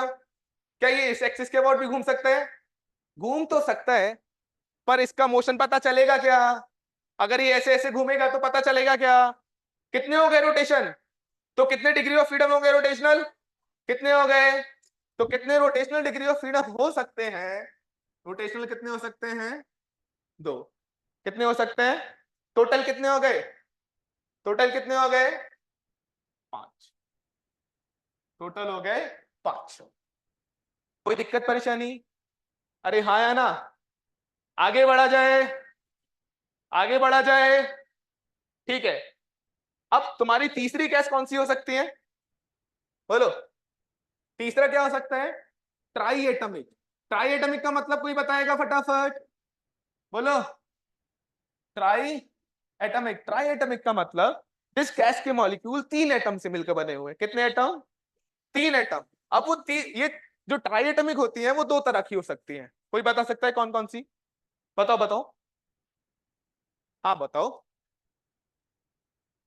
हाँ, वाइब्रेशन तब आती है, देखो अभी सिंपल सी चीज है कि अभी हो क्या रहा है कि ये जो मॉलिक्यूल्स हैं वो एक बॉन्ड से जुड़े हुए हैं, एक बॉन्ड से जुड़े हुए हैं। अभी होता क्या है कि अगर इसका टेम्परेचर बहुत बढ़ा दे, टेम्परेचर क्या कर दे? बढ़ा दे। टेम्परेचर बढ़ाने से क्या होगा? वाइब्रेशन होगा। क्या होगा? अगर तू लो टेम्परेचर की बात करता है तो कोई वाइब्रेशन, अगर तू हाई टेम्परेचर की बात करता है तो वाइब्रेशन पॉसिबल। रूम टेम्परेचर पर क्या होता है? रूम टेम्परेचर कोई बताएगा कितना होता है? 27 डिग्री सेल्सियस। कितना? ये बहुत ज्यादा। तो इस टेम्परेचर पर कोई वाइब्रेशन डिग्री ऑफ फ्रीडम, अगर मैं टेम्परेचर बढ़ा दूं, अगर मैं टेम्परेचर बढ़ाकर कर दूं 200 डिग्री सेल्सियस, 100 डिग्री सेल्सियस, उस केस में वाइब्रेशन भी होना स्टार्ट, एक वाइब्रेशन भी और ऐड हो जाएगा। समझ में आया? तो अभी हम जो डिग्री ऑफ फ्रीडम की चर्चा कर रहे हैं, कब की बात कर रहे हैं? एट लो टेम्परेचर, मतलब रूम टेम्परेचर। समझ में आया? कोई दिक्कत परेशानी नहीं है? तो कोई मेरे को ये बताएगा कि ट्राइड में गैस कितनी तरह की हो सकती है? बोलो, कोई बता सकता है क्या? 2 तरह की हो सकती हैं, एक लीनियर और एक नॉन लीनियर। एक लीनियर और एक, लीनियर का मतलब ये है कि देख 3 मॉलिक्यूल्स ऐसे हैं, तीनों मॉलिक्यूल 2 बॉन्ड से जुड़े हुए हैं। क्या ये लीनियर है? क्या एक ही लाइन में है? अरे हाँ है ना? क्या ये एक ही लाइन में है? तो ये कौन सी गैस, कौन सी हो गई? लीनियर ट्राइएटमिक। कौन सी? लीनियर ट्राइएटमिक। क्या ये नॉन लीनियर भी हो सकते हैं? लाइक एक ऐसे, क्या ये भी मॉलिक्यूल 3 एटम से मिलकर बना हुआ है, पर ये एक लाइन में टिल्टेड है? ये कौन से हो गए? Non linear triatomic gas. Non linear triatomic gas. समझ में आया? अगर मैं नॉन लीनियर ट्राइएटमिक गैस की बात करूं तो क्या ये मेरे को बता सकता है ये जो मॉलिक्यूल होगा, अगेन क्या ये ट्रांसलेशन कर सकता है? कर सकता है। क्या एक्स में जा सकता है? क्या वाई में जा सकता है? क्या जेड में जा सकता है? तो कितने ट्रांसलेशन हो गए? कितने हो गए? अब ये क्या रोटेशन भी कर सकता है? इस एक्सिस के अबाउट भी कर सकता है, इस एक्सिस के अबाउट भी कर सकता है, और इस परपेंडिकुलर एक्सिस के अबाउट भी घूम तो कितने रोटेशन हो गए, कितने हो गए। और अगर मैं लो टेम्परेचर की बात करूं, अगर मैं रूम टेम्परेचर की बात करूं, तो उस रूम टेम्परेचर पर वाइब्रेशन का हम कंसीडर नहीं करते। समझ में आया। तो टोटल कितने हो गए। अगर मैं नॉन लीनियर की बात करूंगा, नॉन लीनियर में 3 ट्रांसलेशन हो गए, 3 3 और vibration at low temperature, at low temperature. अभी हम चर्चा लो टेम्परेचर की कर रहे हैं। तो टोटल कितने होंगे बताएगा, टोटल डिग्री ऑफ फ्रीडम कितने हो गए, 6। कोई लीनियर ट्राइएटमिक बता सकता है, लीनियर वाले में कितने। जो तीसरा वाला रोटेशन होगा, ये वाला, वो नजर, तो कितने रोटेशन, कितने ट्रांसलेशन, कितने। समझ में आया। अरे हाँ या ना। और अगर मैं बढ़ा दूंगा टेम्परेचर तो वाइब्रेशन भी इंक्लूड हो जाएगा। क्लियर है, आया ना। ओके, यहां तक लिख लो और फिर आगे बढ़ते हैं।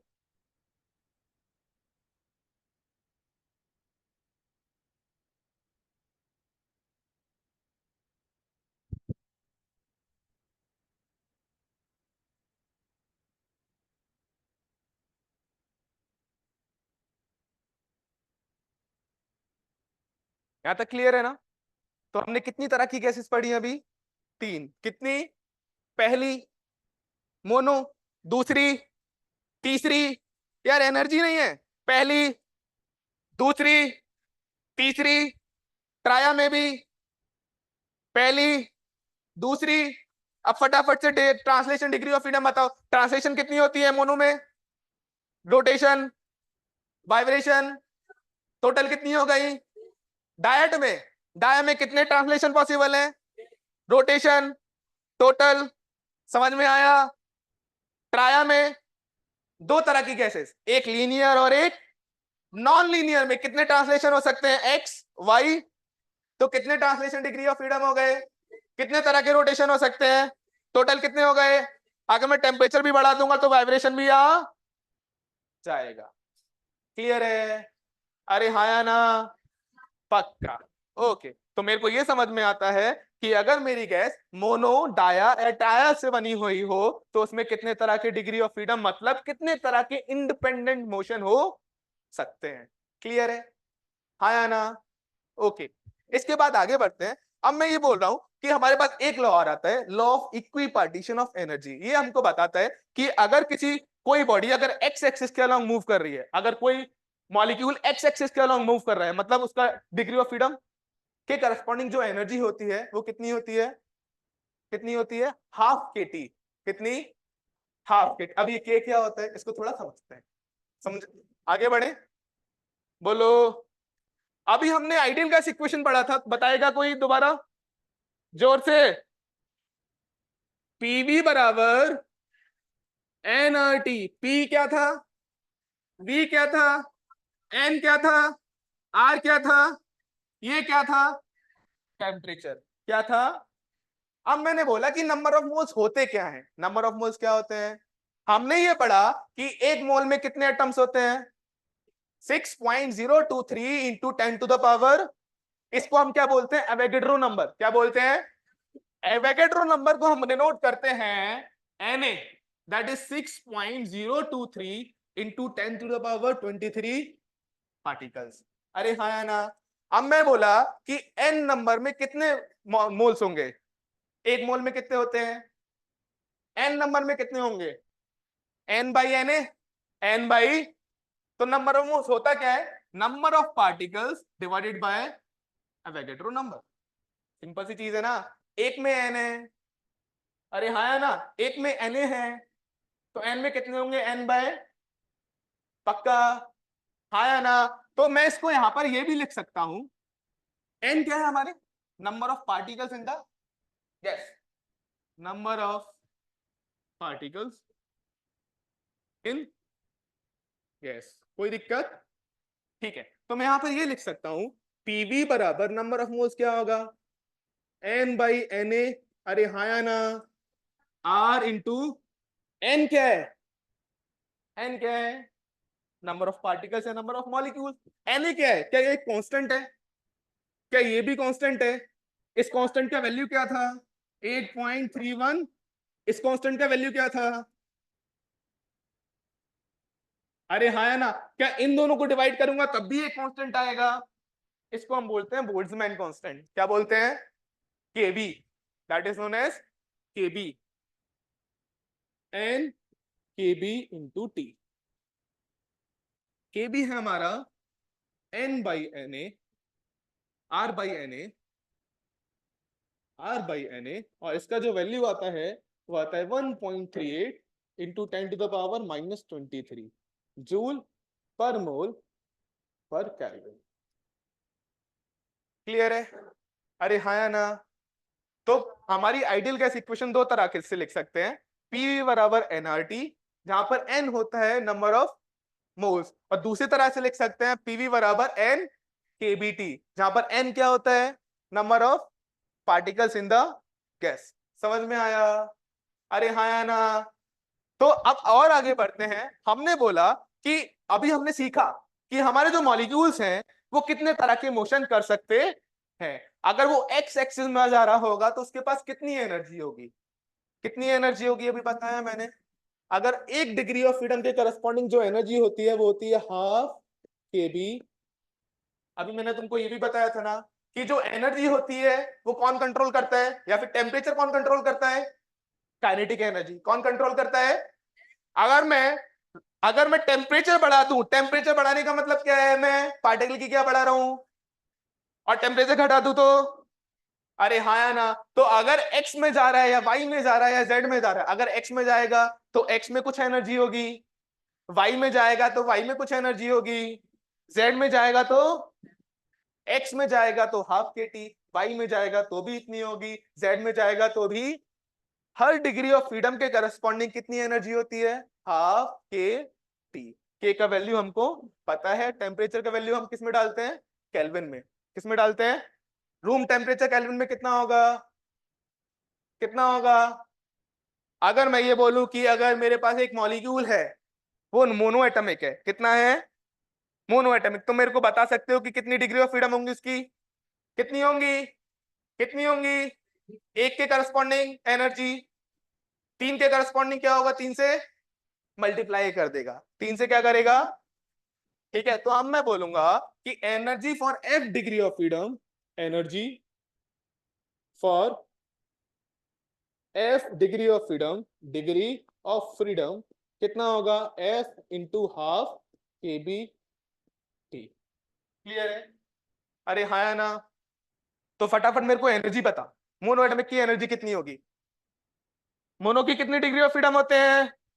कितने होते हैं? तो एनर्जी कितनी होगी? डाया की कितने होते हैं डिग्री ऑफ फ्रीडम? कितने होते हैं? तो डायटोमिक मॉलिक्यूल में मॉलिक्यूल की एनर्जी कितनी होगी? अरे हाँ या ना? Non linear triatomic degree of freedom कितने होते हैं? कितने होते हैं? तो मॉलिक्यूल की एनर्जी कितनी होगी? अरे हाँ या ना? समझ में आया या नहीं आया? अरे जोर से बोलो, पक्का ना? पक्का ना? तो मैं, अगर मेरे पास कोई गैस है और वो गैस मोनो, डाया या ट्राया से बनी हुई है, तो उसमें जो मॉलिक्यूल है उसकी एनर्जी मैं निकाल सकता हूं। अरे हाँ या ना? मेरे को क्या पता होना चाहिए? वो मॉलिक्यूल कौन सा है, और अगर वो मॉलिक्यूल पता चल जाए तो मेरे को ये पता है कि मोनो, डाया और ट्राया में कितने डिग्री ऑफ फ्रीडम होते हैं। एक के करस्पॉन्डिंग कितनी होती है? हाफ के टी। एफ के करस्पॉन्डिंग कितनी होगी? एफ इंटू हाफ के टी। ये किसकी एनर्जी है? एक मॉलिक्यूल की। किसकी एनर्जी है? पक्का ना? किसकी एनर्जी है? एक मॉलिक्यूल की। क्लियर है? तो मैंने बोला कि अगर मेरे पास एक चैम्बर है, उसमें गैस भरी हुई है और ये मोनो है, कौन सा है? मोनो एटॉमिक, तो इसकी जो एनर्जी होगी, एनर्जी ऑफ वन मॉलिक्यूल कितनी होगी जी? कितनी डिग्री ऑफ फ्रीडम है? कितनी है? 3। कितनी है? तो एनर्जी कितनी होगी? 3/2 KB। क्लियर है? अरे हाँ या ना? ये किसकी एनर्जी आई? एक मॉलिक्यूल की। किसकी आई? एक मोल के पास कितनी होगी? कितनी होगी? तो मेरे को ये पता है कि एक मोल में कितने मॉलिक्यूल होते हैं? कितने होते हैं? Na। कितने होते हैं? अगर मैं Na से मल्टीप्लाई कर दूं तो क्या मेरे को एक मोल की पता चल जाएगी? अरे हाँ है ना, ये एक मॉलिक्यूल की आई है। अगर मैं बोलूं एक मॉलिक्यूल की आई है, वन मॉलिक्यूल, वन मॉलिक्यूल। अगर मैं बोलूं कि मेरे पास एक मोल है, for one mole, for one for one mole, मतलब एन का वैल्यू मैं वन ले रहा हूं। कितने नंबर ऑफ पार्टिकल्स है मेरे पास? N A. अरे हाँ है ना, तो एनर्जी ऑफ वन मोल कितना होगा जी? कितना होगा? 3/2 Na इंटू के बी। अरे हाँ या ना, 3/2 Na इंटू के बी। अभी मैंने के बी पढ़ाया था, के बी क्या था? नहीं, के बी था क्या? के बी था क्या? R by N A. अरे हाँ या ना, के बी क्या था? आर बाई, तो आर क्या होता है? एन ए इंटू के बी। तो ये क्या हो जाएगा? गैस कांस्टेंट क्या हो जाएगा? आर। कितना? 3/2 आर। अरे हाँ या ना, एक मॉलिक्यूल के पास कितनी एनर्जी होती है? 3/2 के टी। और एक मोल के पास कितनी होती है? 3/2 आर। क्लियर है? अरे बोलो यार, पक्का ना? अगर तुमसे पूछा जाए एन मॉलिक्यूल की कितने किस पास कितनी है, तो अगर तुमके पास एन मॉलिक्यूल की निकालोगे तो तुम बोलोगे एक मॉलिक्यूल की 3/2 के टी होती है, तो एन मॉलिक्यूल की कितनी होगी? अरे बोलो यार, 3/2 इंटू एन के बी टी। अगर तुमसे बोला जाए एन मोल्स के पास कितनी एनर्जी होगी, एक मोल के पास कितनी है? अरे बोलो यार, कितनी है? 3/2 आर टी। एन की पता करनी है तो एन से क्या कर दोगे? मल्टीप्लाई। क्लियर है? So this is the energy of N molecule. और वो मॉलिक्यूल कौन से हैं? कौन से हैं? Monoatomic N molecules. और ये क्या हो गया? N moles. क्या मैं इसको जनरलाइज कर सकता हूं? हाँ, क्या मैं इसको जनरलाइज कर सकता हूं कि अगर मेरे पास कोई भी गैस है, उस हर गैस का मेरे को डिग्री ऑफ फ्रीडम पता है क्या?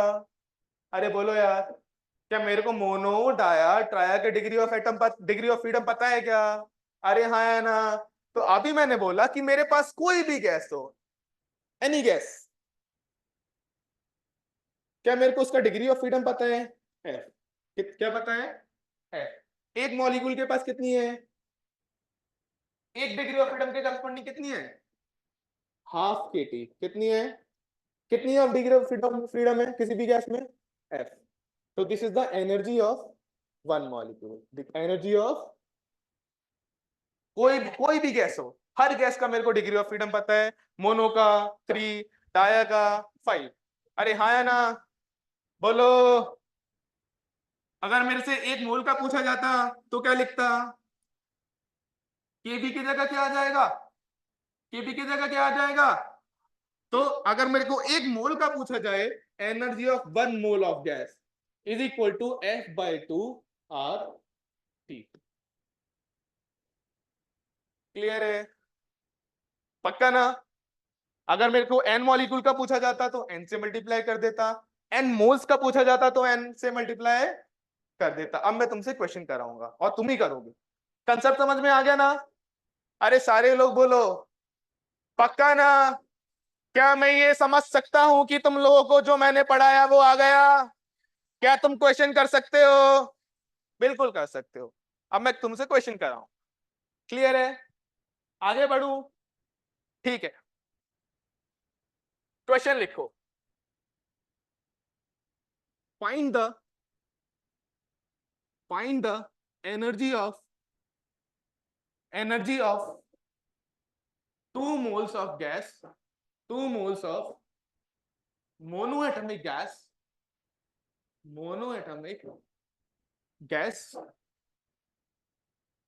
at room temperature.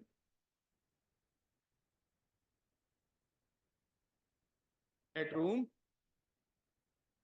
temperature. फटाफट ये करो और बताओ मेरे को कितनी एनर्जी आएगी। तुम सारे लोग कर सकते हो। मोनो एटमिक गैस दे रखी है, नंबर ऑफ मोल्स भी दे रखे हैं और रूम टेम्परेचर भी दे रखा है। जल्दी बताओ, जल्दी करो।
किसी का आया आंसर? बताओ बताओ, खड़े हो। क्या किया? हाँ बताओ। एन मोल्स के पास कितनी एनर्जी होती है? F/2 nRT। F/2 पक्का ना? कितनी F/2? गैस कौन सी है? मोनो। कौन सी है? F का वैल्यू, N का वैल्यू, टेम्परेचर का value 300 kelvin. Very good, value डालोगे और आंसर। आर का वैल्यू 8.314। 8 पॉइंट, अरे हाँ या ना? सबका आंसर आ गया? पक्का ना? मेरे पास कोई भी गैस हो का मेरे को डिग्री ऑफ फ्रीडम पता है, मैं उसकी एनर्जी निकाल सकता हूं। तो मैं बोल सकता हूं कि एन मोल्स के पास जो एनर्जी होती है, अभी मैंने पढ़ी थी, कितनी होती है? F/2 nRT। F/2, क्योंकि ये मोनो है तो मोनो के लिए F क्या होगा जी? क्या होगा? नंबर ऑफ मोल्स कितने हैं? तो कितना आ जाएगा? 3/2 इंटू 2 इंटू आर का value 3.14 into temperature 27 degree Celsius होता है ना। पर मेरे को डालना किसमें है? केल्विन के लिए मेरे को क्या करना चाहिए? 273 ऐड कर देना है। तो टेम्परेचर कितना आएगा? 273 ऐड करेगा तो क्या 300 आएगा? पक्का ना? 2 से 2 मर जाएगा। 3 3 तो 900 इंटू 8.314 जूल। ये क्या हो गई? एनर्जी। अरे हाँ या ना? अरे बोलो, क्या मेरे को एक क्वेश्चन कर पाया अच्छे से? क्या और करोगे? करोगे क्या? पक्का ना? चलो करते हैं। ये कर लिया सबने? नेक्स्ट की तरफ जाओ।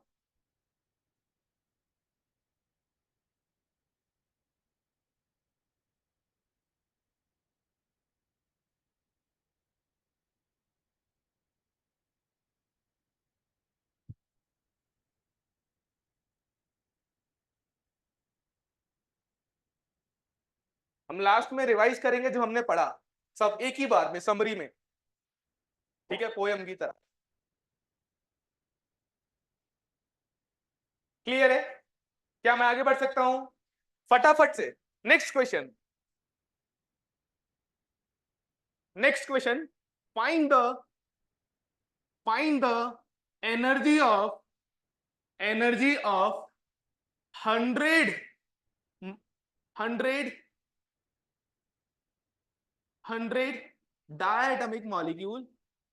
diatomic molecules at room temperature। जल्दी बताओ क्या होगा?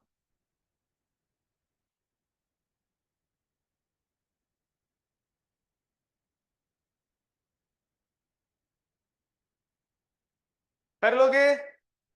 अरे आवाज नहीं आ रही है? पक्का ना? जो बताया गया उसका यूज करो।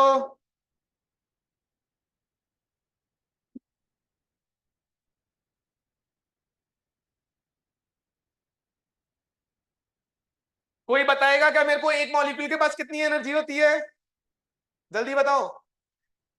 हाँ नहीं नहीं, जनरल अगर किसी की डिग्री ऑफ फ्रीडम F है तो कितनी एनर्जी होगी एक मॉलिक्यूल की? F/2 kT। F/2 पक्का ना? F/2 kT पक्का। n मॉलिक्यूल के पास कितनी होगी? F/2 n kT। n से मल्टीप्लाई कर दो। अरे हाँ है ना? F/2 n kT। तो सिंपल सा चीज है कि नंबर ऑफ मॉलिक्यूल के पास, n नंबर ऑफ मॉलिक्यूल के पास कितनी एनर्जी होती है? F/2 n kT। यहां तक किसी को कोई दिक्कत है? जल्दी बताओ। क्या सबको क्लियर है? पक्का? कौन सा गैस है? कौन सा है? कितनी डिग्री ऑफ फ्रीडम होती है? जो सुनाई नहीं दिया, कितनी होती है? तो F का वैल्यू, नंबर ऑफ मॉलिक्यूल कितने हैं? कितने हैं? टेम्परेचर कितना है? 300। क्या मैं एनर्जी निकाल सकता हूं? अरे यार पक्का निकाल सकता हूं। 5/2 n का वैल्यू 100, के भी सबको पता है, अभी निकलवाया था 1.38। ये थोड़ा याद कर लेगा, काम में आएगा। टेम्परेचर का वैल्यू 300। आंसर आ जाएगा ना, पक्का ना? क्या एक और करोगे या आगे बढ़ा जाए? एक और करोगे? अरे यार मोटिवेशन नहीं आ रहा कराने का, एक और करना है? Okay.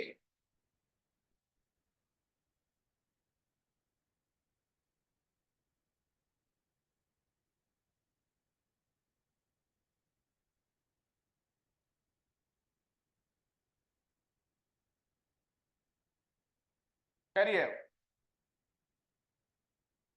Find the find the find the energy of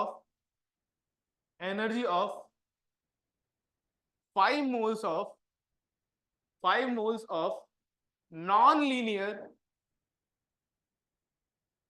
triatomic gas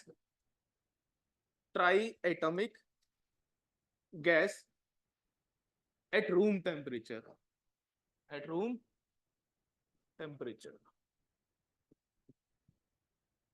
जल्दी बताओ। कर सकते हो तुम, सारे सारे कर सकते हो।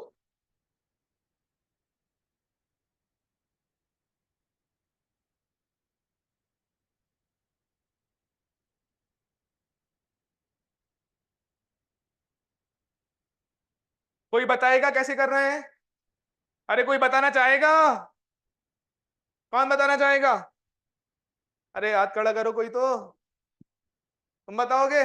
कोई और बताओ यार, तुम बताओगे? बोलो कैसे करना है, खड़े हो। वेरी गुड, बताओ कैसे करना है। एन मोल्स की कितनी एनर्जी होती है कोई भी गैस की? बोलो बोलो बोलो। So 1/2 F हाँ, RT एन भूल गए कितने नंबर ऑफ मोल्स हैं? and तो 1/2 nRT, F/2 RT समझ में आया? F/2 and RT okay, simple सा चीज है। अरे F का वैल्यू बताओ नॉन लीनियर के लिए 5 कितना? 5 नॉन लीनियर ट्राई एटमिक। देखो बगल वाले बोल रहे थे ये खड़ा होगा ये गलती करेगा, हम समझाएंगे, बैठ जा। 6 कितना होता है? 6। तो अभी मैंने पढ़ा कि एन मोल्स की जो एनर्जी होती है वो कितनी होती है? F/2 nR। अरे हाँ या ना? F कितना? 6/2। n कितना? R का वैल्यू? टेम्परेचर कितना? आंसर आ गया। क्लियर है? पक्का ना? तो मेरे पास कंटेनर में कोई भी गैस दे रखी हो, टेम्परेचर पता हो तो मैं उसका एनर्जी निकाल सकता हूं। जल्दी करो।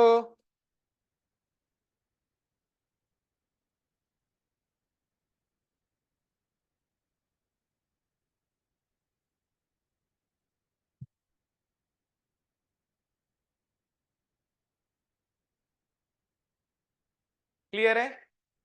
पक्का ना? अब ये जो एनर्जी है गैस की, इसको हम बोलते हैं इंटरनल एनर्जी। कौन सी एनर्जी? सुनाई नहीं दिया? तो क्या मैं किसी भी गैस की इंटरनल एनर्जी निकाल सकता हूं? अरे हाँ है ना? मेरे को दो चीजें पता होनी चाहिए। पहला, वो कौन सी गैस है। दूसरा, नंबर ऑफ मोल्स। और तीसरा तीसरा टेम्परेचर। तीसरा, पहला नेचर ऑफ गैस, दूसरा अमाउंट ऑफ गैस, और तीसरा टेम्परेचर। मैं किसी भी गैस की इंटरनल एनर्जी निकाल सकता हूं। क्लियर है? फटाफट मेरे को मोनो, ट्राया और डाया का इंटरनल एनर्जी बताओ। बोलो। मोनो की इंटरनल एनर्जी को हम यू से रिप्रेजेंट करेंगे। सब इंटरनल एनर्जी को हम किससे रिप्रेजेंट करेंगे? Internal energy.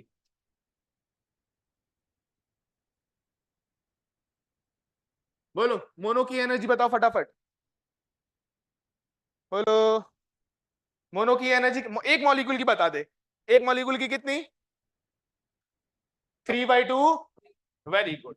तो मोनो की कितनी आ गई? 3/2 kT। ये किसकी आई है? One molecule of mono. One molecule of. अब फटाफट मेरे को डाया की बता। डाया के एक मॉलिक्यूल की एनर्जी कितनी होगी? सुनाई नहीं दे रहा? 5/2 kT, 1 molecule of diatomic gas. तीसरा नॉन लीनियर की बता दे फटाफट। 3 kT ना? हाँ, ये एक मॉलिक्यूल की पूछा ना, एक मॉलिक्यूल की बोलूंगा तो के में निकालेगा, और अगर मोल्स की बोलूंगा तो आर में बताएगा। क्लियर है ना? कंफ्यूजन नहीं होना चाहिए। 3/3 kT, 1 molecule of non linear ट्राया atomic. Clear है? तो मैं किसी भी गैस की इंटरनल एनर्जी निकाल सकता हूं। क्लियर है? अरे हाँ या ना? पक्का ना? ठीक, ये इंटरनल एनर्जी है।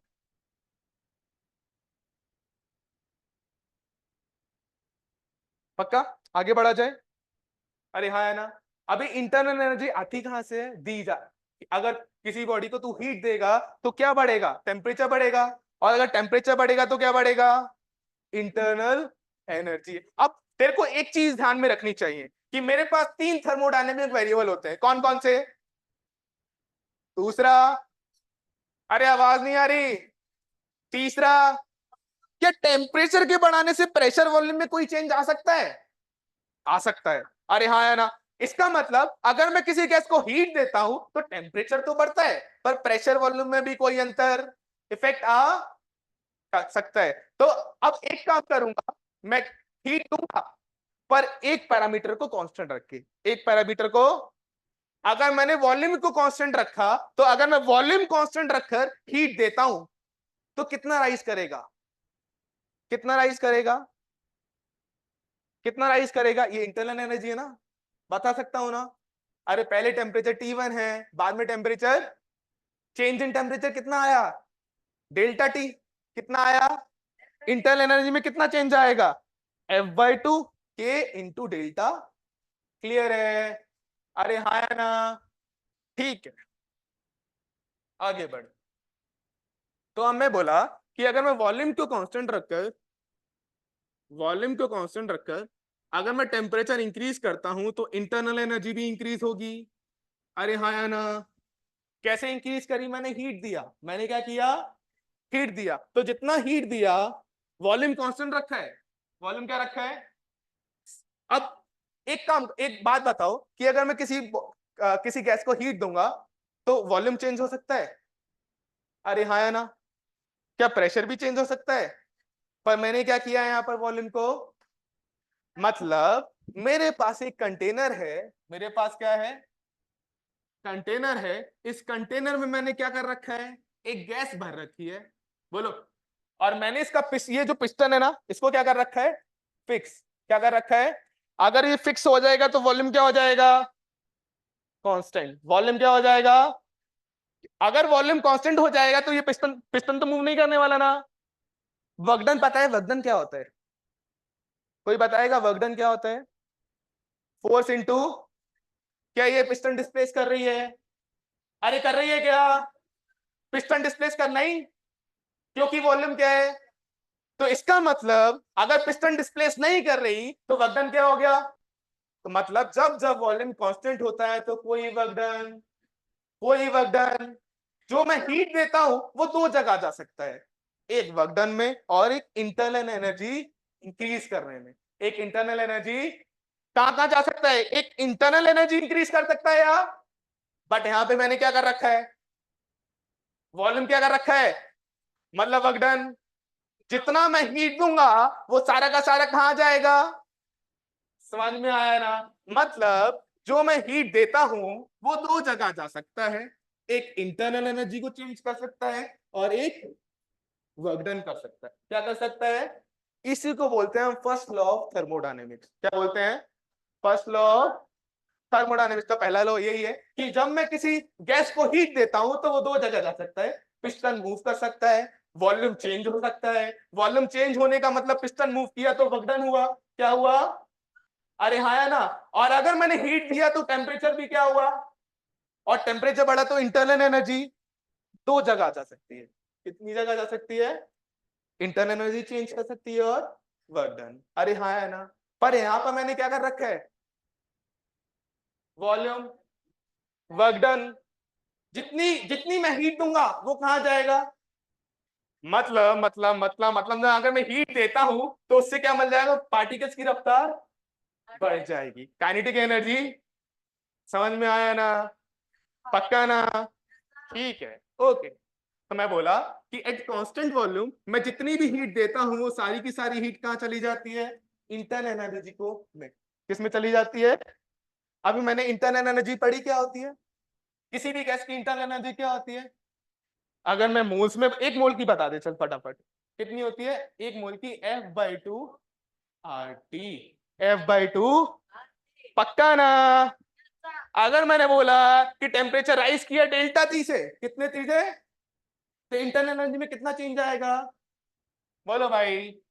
पहले T1 था, फिर क्या हो गया, पहले इंटरनल एनर्जी U1 था, फिर क्या हो गया, कितना चेंज आया बताओ, F/2 R डेल्टा, पक्का ना, अरे हाँ ना, पक्का ना। तो मैंने बोला कि जो मैंने हीट दिया उससे टेम्परेचर बढ़ा, और टेम्परेचर के बढ़ने से कितना चेंज आया हीट का, बोलो कितना चेंज आया, F/2 R delta T. Clear है, पक्का। अब मेरे को ये बता दो फटाफट, मैं क्वेश्चन बता रहा हूं तुमको कि मेरे पास एक गैस थी, मेरे पास एक मोनो एटॉमिक ले लिया, क्वेश्चन है मोनो एटॉमिक गैस है, कौन सी है, पहले टेम्परेचर था 100 केल्विन, कितना था, मैंने टेम्परेचर को डबल किया, फाइनल टेम्परेचर कितना हो गया, कितना हो गया, जल्दी बता दे मेरे को, कितनी हीट देनी पड़ेगी इस टेम्परेचर को बढ़ाने में, कितनी देनी पड़ेगी, कितनी देनी पड़ेगी, F/2 R डेल्टा, एक मोल को, अगर मेरे पास एक मोल गैस है तो मेरे को कितनी हीट देनी पड़ेगी इतना टेम्परेचर बढ़ाने में, F कितना, मोनो एटॉमिक F कितना, अरे बताओ यार, आवाज नहीं आ रही, 3/2 R, टेम्परेचर में कितना चेंज आया, कितना का, 100 का, अरे हाँ या ना, क्या मेरे को R का वैल्यू पता है, तो मैं ये बता सकता हूं कि मेरे को अगर टेम्परेचर 100 से 200 करना है तो कितनी हीट, समझ में आया। पर यहां पर एक काम किया गया है, पिस्टन को फिक्स रखा गया है, पिस्टन को क्या रखा गया है, कोई दिक्कत परेशानी, पक्का ना, चलो पीछे करूं, ये लो फटाफट करो,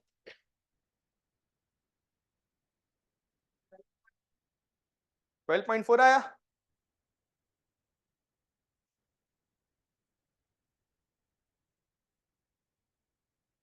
हाँ सही है, वेरी गुड।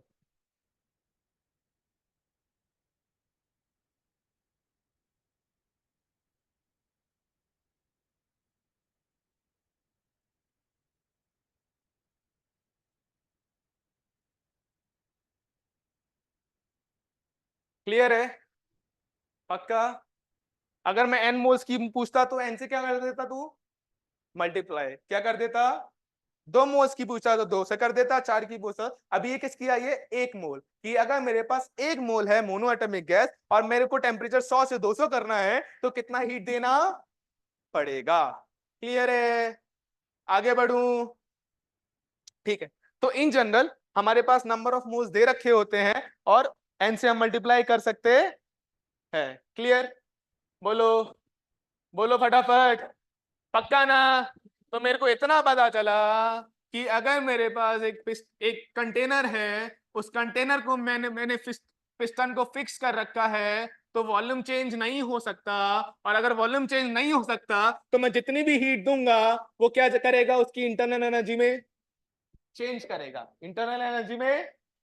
अगर मेरे पास यहाँ पर जो गैस है उसके एन मोल्स हैं, कितने मोल्स हैं, एन मोल्स का मतलब क्या है कि मेरे को number of particles, number of molecules दे रखे।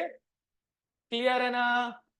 तो अगर मैं बोलूं कि कितना, अगर मैंने क्यू हीट दिया तो कितना एनर्जी में राइज किया, कितना किया, F/2 एन आर डेल्टा, पक्का, बोलो क्लियर ना। कोई मेरे को ये बता दो, डेल्टा टी राइज करने में इतना लगा तो 1 डिग्री राइज करने में कितना लगेगा, 1 केल्विन का राइज करने में कितना लगेगा? डेल्टा टी में इतना लगा, 1 में कितना लगेगा? डेल्टा टी से डिवाइड कर दूं। अरे मैं बोलता कि 100 केल्विन में इतना लगा, 1 में कितना लगेगा, तो 100 से डिवाइड कर देता। मतलब तू क्या करता, डेल्टा टी से डिवाइड कर देता, डेल्टा टी से। तो अगर मैं बोलूं कि 1 डिग्री राइज करने में कितना हीट लगा, तो कितना आएगा डेल्टा टी से डिवाइड करेगा तो? एन आर, F/2L, पर ये n मोल्स का, कितने मोल्स का? अगर मैं 1 मोल का पूछता तो n से भी क्या कर देता, डिवाइड कर देता। क्या आएगा ये? F/2R। इसको बोलते हैं specific heat capacity. Specific heat capacity क्या बताती है कि अगर मेरे पास 1 मोल गैस है, कितना है, उसका 1 केल्विन राइज करना है तो कितनी हीट मेरे को देनी? समझ में आ रहा है ना? अरे बोलो यार, कि मेरे पास 1 मोल गैस है और उसका टेम्परेचर 1 केल्विन से बढ़ाना है तो मेरे को कितनी हीट देनी?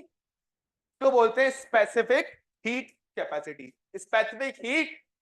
पर यहां पर मैंने हीट कैपेसिटी निकालने के लिए क्या किया था, वॉल्यूम को।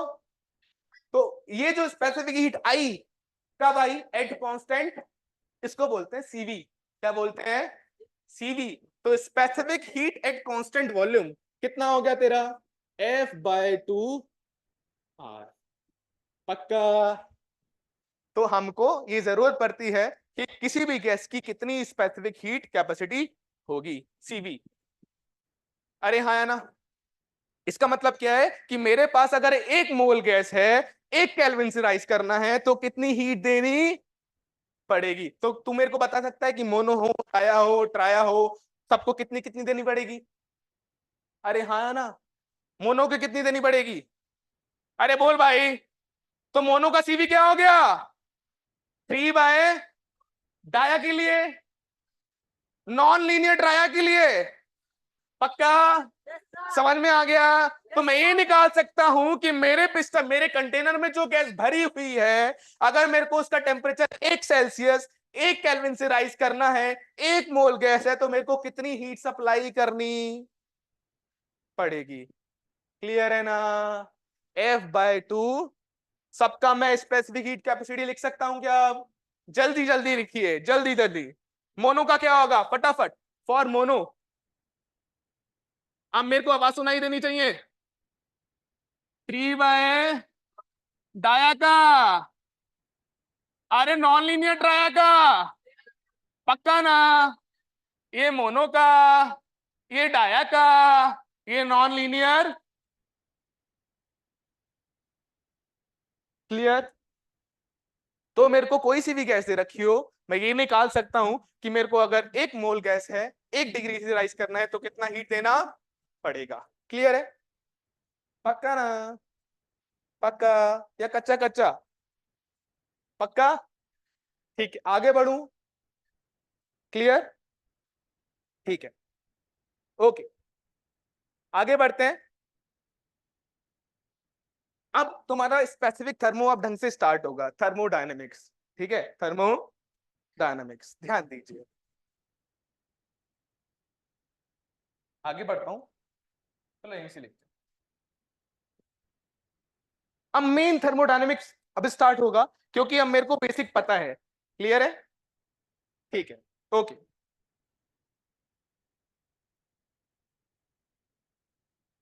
इधर देखो, इधर इधर दादा, इधर मेरे पास कितने थर्मोडायनेमिक वेरिएबल? कितने? पहला, दूसरा, तीसरा। मतलब मैं अगर किसी गैस को हीट देता हूं तो 3 वेरिएबल चेंज हो, पहला प्रेशर, दूसरा वॉल्यूम, तीसरा। क्लियर है? ओके। तो मैं बोला मेरे पास 3 थर्मोडायनेमिक वेरिएबल, पी, वी और टी। पी, वी और, अब मैं बोलूंगा कि अगर मैं हीट देता हूं, क्या देता हूं? हीट। हीट दूंगा तो टेम्परेचर बढ़ेगा, टेम्परेचर क्या होगा? या पी, वी बढ़ सकते हैं। अरे हाँ या ना? तो अगर मेरे को किसी भी गैस का टेम्परेचर बढ़ाना होता है, क्या करना होता है? टेम्परेचर बढ़ाना होता है, तो मैं डिफरेंट डिफरेंट प्रोसेस से वो बढ़ा सकता हूं। कैसा? पहला, प्रेशर को कांस्टेंट रख के, प्रेशर को। दूसरा, वॉल्यूम को कांस्टेंट। वॉल्यूम कैसे कांस्टेंट होगा? पिस्टन क्या कर रखो? फिक्स करके रखो। क्या करके रखो?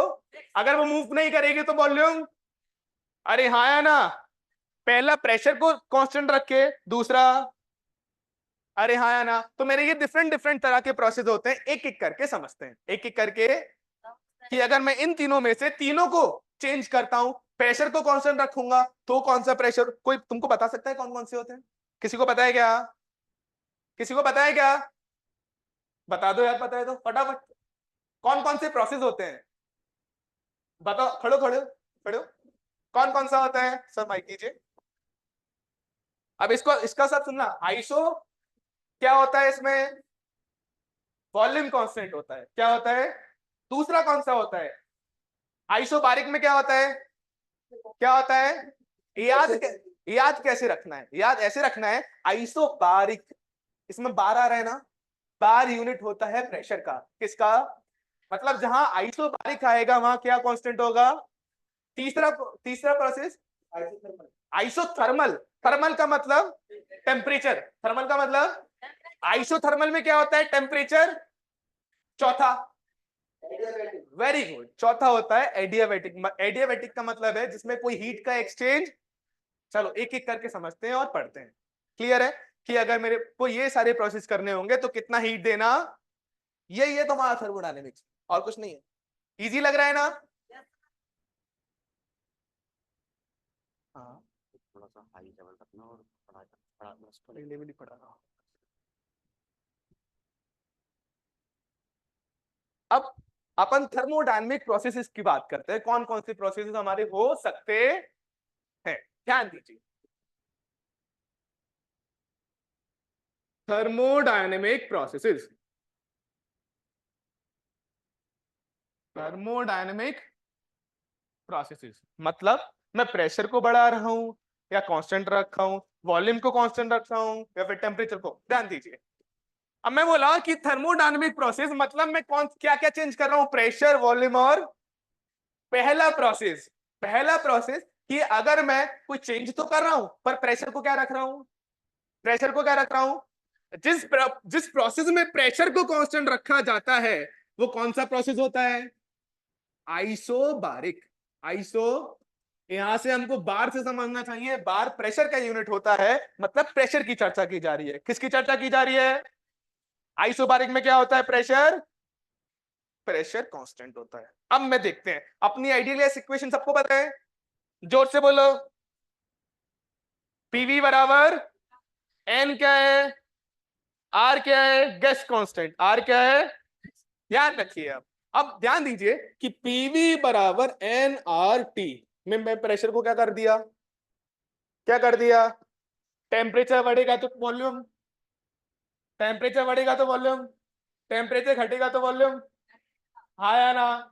मतलब वॉल्यूम और टेम्परेचर में कैसा रिलेशन होगा? लीनियर। कैसा होगा? मतलब यहां पर प्रेशर क्या है? कांस्टेंट। समझ में आ गया? बोलो। मेरे पास एक ये टेम्परेचर था T1, वॉल्यूम कितना था? V1। यहां पर टेम्परेचर था T2 और यहां पर वॉल्यूम V2। क्लियर? अरे हाँ या ना? पक्का? अब एक क्वेश्चन करें। हाँ हाँ, ऐसे ही ओरली कर सकते हैं उस क्वेश्चन को। सपोज करो मेरे पास एक गैस है, मेरे पास क्या है? गैस। गैस का प्रेशर है 2 पास्कल। कितना है? वॉल्यूम है 1 मीटर क्यूब, वॉल्यूम है, टेम्परेचर है 100 केल्विन। टेम्परेचर कितना है? मतलब सबको एक एक कर लेते हैं। सपोज करो प्रेशर है 1 पास्कल, वॉल्यूम है 1 मीटर क्यूब, टेम्परेचर है 100 केल्विन। कितना है? मैंने एक आइसोबारिक प्रोसेस के थ्रू, टेम्परेचर को डबल किया। टेम्परेचर को डबल किया। आइसोबारिक प्रोसेस मतलब प्रेशर क्या है? मतलब प्रेशर क्या रहेगा? पहले कितना था? 1 पास्कल। अब कितना रहेगा? वॉल्यूम क्या होगा? वॉल्यूम क्या हो जाएगा? कितना? टेम्परेचर डबल हुआ तो वॉल्यूम भी क्या हो जाएगा? पहले कितना था 1 मीटर क्यूब, अब कितना हो जाएगा? समझ में आया ना कि आइसोबारिक प्रोसेस में प्रेशर कांस्टेंट रहता है और वॉल्यूम और टेम्परेचर चेंज हो जाता है। क्लियर? पक्का ना? Okay, next process. Next process दूसरा, मैं एक प्रोसेस करना चाहूंगा जहां पर वॉल्यूम कांस्टेंट। वॉल्यूम क्या हो? अब मेरे को ये बता, वॉल्यूम अगर कांस्टेंट है, फिर से आइडियल कैसे इक्वेशन, पीवी बराबर एन आर, वॉल्यूम कांस्टेंट कर दिया तो क्या होगा जी? ये कांस्टेंट है, ये भी क्या है? ये भी कांस्टेंट है ना। अगर मैं टेम्परेचर बढ़ाऊंगा तो प्रेशर, घटाऊंगा तो आइस, इस प्रोसेस को बोलते हैं आइसोकोरिक। कौन सा? आइसोकोरिक। आइसोकोरिक में क्या रहता है? वॉल्यूम कांस्टेंट होता है, प्रेशर टेम्परेचर डायरेक्टली प्रोपोर्शनल होते हैं। क्लियर है? हाँ, ओके। बोलो। अब मैं फिर से एक क्वेश्चन बोलता हूं, फिर से सेम क्वेश्चन कि मेरे पास एक गैस थी जिसका प्रेशर 1 पास्कल, जिसका वॉल्यूम 1 मीटर क्यूब और जिसका टेम्परेचर 100 केल्विन। जिसका टेम्परेचर डबल कर दिया, प्रेशर और वॉल्यूम का वैल्यू बता फटाफट। आइसोकोरिक प्रोसेस है। कौन सा प्रोसेस है? प्रेशर वॉल्यूम कितना होगा जो पहले था। आइसोकोरिक में वॉल्यूम चेंज, जो पहले होता है वही हम, पहले कितना था अब कितना होगा। टेम्परेचर क्या हुआ तो प्रेशर भी क्या हो जाएगा? कितना? 2 पास्कल। कितना? समझ में आया कि अगर मेरे पास कोई गैस है, उसका प्रेशर वॉल्यूम टेम्परेचर दे रखा हो और हमने बोला हो कि हमने आइसोकोरिक प्रोसेस किया। कौन सा प्रोसेस किया? मतलब वॉल्यूम कांस्टेंट है, टेम्परेचर बढ़ाएगा तो प्रेशर भी उतना ही बढ़। क्लियर है? हाँ या ना? तो दो प्रोसेस हमने समझ लिए। तीसरा प्रोसेस, कोई इसका ग्राफ बता सकता है कैसा होगा? कैसा होगा? पक्का ना? अरे यार तुम तो यार बढ़िया आदमी हो। चल, प्रेशर और टेम्परेचर कर्व होगा लीनियर। कैसा होगा? ओके।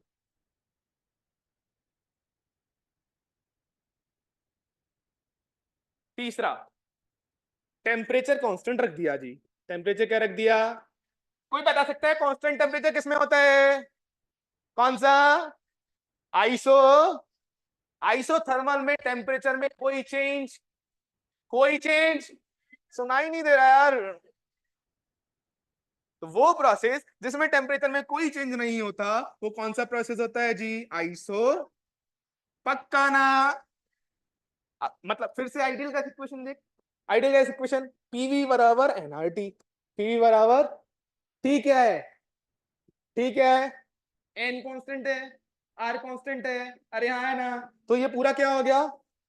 पीवी बराबर कांस्टेंट, पीवी बराबर, अब वॉल्यूम बढ़ेगा तो प्रेशर, यार जल्दी मल्टीप्लाई में है ना, वी नीचे चला जाएगा, वी कैसे चला जाएगा? वॉल्यूम बढ़ेगा तो प्रेशर और वॉल्यूम घटेगा तो प्रेशर। एक क्वेश्चन फिर से, एक क्वेश्चन फिर से सेम क्वेश्चन, फिर से सेम क्वेश्चन कि मेरे पास एक गैस है जिसका प्रेशर 1 पास्कल है, जिसका वॉल्यूम 1 मीटर, जिसका टेम्परेचर 100 केल्विन दे रखा है। अब मैंने बोला मैंने एक आइसोथर्मल प्रोसेस किया, मैंने एक आइसोथर्मल प्रोसेस, प्रेशर डबल हो गया। प्रेशर क्या हो गया?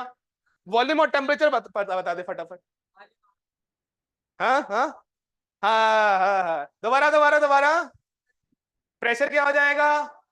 वॉल्यूम तो डबल कर दिया 2 हो जाएगा। टेम्परेचर ना ना ना चेंज, आइसोथर्मल में चेंज। तो तुमको पता है ना कि अगर मैं गैस को किसी भी प्रोसेस से लेकर जाऊं, तुम किसी भी प्रोसेस में पी वी का चेंज निकाल सकते। पक्का ना? पक्का ना? ठीक है। पीवी बराबर कांस्टेंट मतलब P is inversely proportional to volume. Graph कैसा होगा? P versus V। पक्का? क्लियर है यहां तक? अरे हाँ है ना? अब मेरे को जोर दो से ये तीन जितने भी प्रोसेस कराए फटाफट रिपीट करो। पहला, जोर से, क्या होता है? अरे यार क्या होता है? दूसरा, क्या होता है तीसरा? क्या होता है? अरे हाँ या ना? क्या इन तीन प्रोसेस में ईटी का चेंज निकाल सकते हो? हाँ या ना? क्लियर? आगे बढ़ूं? ओके, ध्यान दीजिए, आगे बढ़ूं? ओके, तो अभी मैंने फर्स्ट लॉ में पढ़ा था क्या कि अगर अभी मैंने फर्स्ट लॉ पढ़ा था ना कि अगर मैं हीट देता हूं क्या क्या हो सकता है? इंटरनल एनर्जी चेंज हो सकती है और पिस्टन मूव करने का मतलब क्या है? वर्क डन हो सकता है। क्या हो सकता है? मतलब कि अगर मैं कोई हीट देता हूं किसी गैस को, क्या क्या हो सकता है? इंटरनल एनर्जी में चेंज आ सकता है और वर्क डन। इंटरनल एनर्जी में तो मैं आसानी से चेंज निकाल सकता हूं, अभी तक निकाला था ना? अरे हाँ या ना? पक्का ना? ठीक है, ओके। अब मैंने बोला मेरे को क्या निकालना है? Work done. मेरे को क्या निकालना है? ठीक है, वर्क डन का मतलब, अब वर्क डन होता क्या है कोई बता सकता है? अभी बताया था, फोर्स इंटू फोर्स। क्या प्रेशर क्या होता है? फोर्स बाय, मतलब ध्यान दीजिए कि मेरे पास अगर कोई कंटेनर है, इस कंटेनर में मैंने गैस भर रखा है। क्या भर रखा है? गैस। और ये मेरा पिस्टन है। क्या है? पिस्टन है। कोई दिक्कत? अंदर गैस भरी हुई है। अभी मैंने बोला था प्रेशर कैसे लगता है? अंदर जो गैस होती है उसके मॉलिक्यूल्स वॉल से जब टकराते हैं तो क्या करते हैं? फोर्स लगाते हैं। और फोर्स से, क्योंकि इसका कुछ एरिया है ना, इसका एरिया क्या है? ए। इसका एरिया क्या है? तो इधर से प्रेशर लग रहा है पी, इधर से प्रेशर कितना लग रहा है? फोर्स बताओ फटाफट। प्रेशर कितना होता है? प्रेशर क्या होता है? फोर्स बाय, तो फोर्स क्या होगा? प्रेशर इंटू, पक्का ना? फोर्स क्या होगा? प्रेशर इंटू, मेरे को गैस के अंदर का प्रेशर पता होता है क्या? अरे पता होता है क्या? पता होता है ना? तो मैं फोर्स निकाल सकता हूं, कितना आएगा? P इंटू ए, P इंटू, ओके। अब मैंने बोला कि ये थोड़ा सा इधर खिसक गया, प्रेशर इधर से लग रहा है, खिसक कर पीछे चला गया। कितना खिसका? छोटा सा, dx। कितना खिसका? कोई मेरे को वर्क बताएगा फटाफट? फोर्स इधर लगा, डिस्प्लेसमेंट भी इधर हुआ, वर्क डन कितना आएगा? फोर्स इंटू, अरे हाँ या ना? फोर्स क्या होगा? Pressure into area, pressure into area into DX. A DX क्या है? ध्यान दे। अब मैं बोला एरिया ए है, एरिया क्या है? डीएक्स। किसमें चेंज आया? लेंथ में। कितने चेंज आया? वॉल्यूम में कितना चेंज आया? एरिया इंटू लेंथ में चेंज कितना? डीएक्स। कितना? अरे हाँ या ना? तो क्या डीएक्स में चेंज स्मॉल है तो वॉल्यूम में भी change, that is dV, that is, तो हम एडीएक्स को क्या बोल सकते हैं? डीवी। बोलो, छोटा सा वर्क डन हुआ, that work done is P DV, that work done is P. बोलो, वर्क डन क्या होता है? P DV. क्या? P DV. इंटीग्रेशन पता है क्या होता है सबको? पता है ना? बताने की जरूरत तो नहीं है, मैथ्स में पढ़ रखा है। अरे हाँ या ना? अब मैं बोला कि वॉल्यूम में चेंज V1 से V2 आया। कितना आया? V1 से, तो मेरे को क्या कर देना चाहिए? इंटीग्रेट। क्या कर देना चाहिए? ये तो छोटा सा चेंज आया कि वॉल्यूम में अगर छोटा चेंज आया डीवी, तो वर्क डन कितना हुआ? P dV. कितना हुआ? पी। अगर V1 से V2 में चेंज आया तो मैं क्या कर दूं? क्या कर दूं? इंटीग्रेशन देता क्या है मेरे को? सम। क्या देता है? V1 से V2 गया होगा तो थोड़ा डीवी, फिर थोड़ा डीवी, फिर थोड़ा डीवी, सबको क्या करा दिया जाए? ऐड कर दिया जाए। क्या कर दिया जाए? तो वर्क डन क्या आएगा? इंटीग्रेशन P, कहां से कहां तक? V1 से, पक्का? अरे हाँ या ना? क्लियर है? ओके, करिए इसको फटाफट।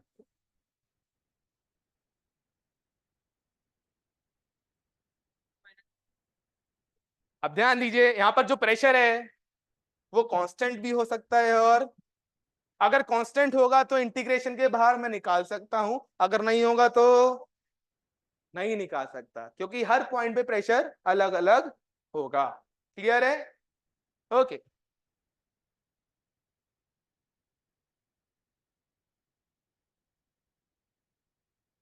ठीक है, आगे बढ़े, पक्का।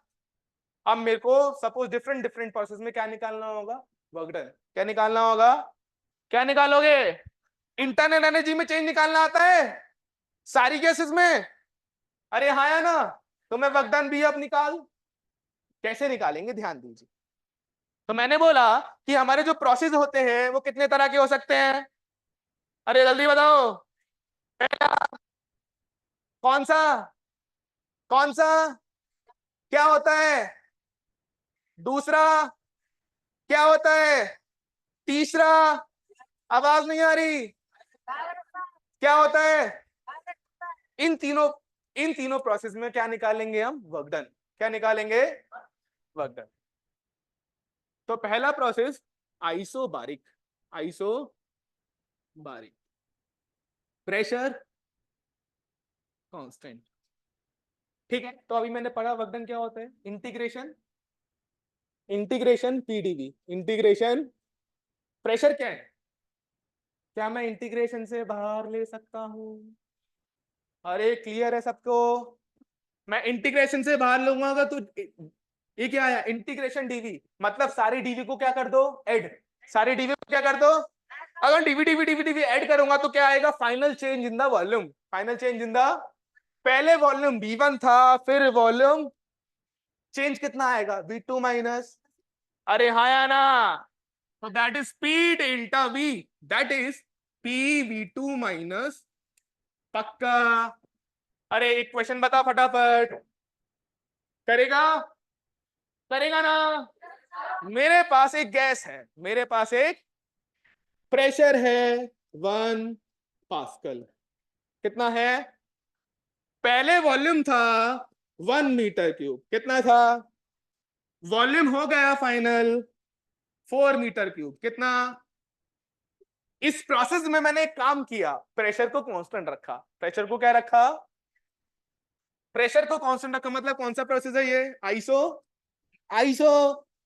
वर्क डन कितना आएगा, जल्दी बताओ, पी कितना, पी कितना, डेल्टा वी, डेल्टा वी कितना आया, 3 जूल, कितना, पक्का ना? तुम आइसोबारिक प्रोसेस में वर्क डन निकाल सकता, क्लियर है, ओके। मतलब 1 × V2 minus V1 is 4 minus 1, that is 3 joule, okay, clear, okay.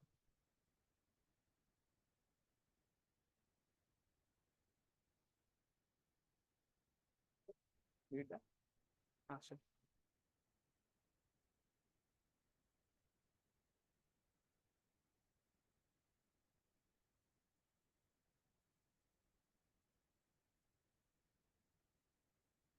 How's the Josh? Hold on.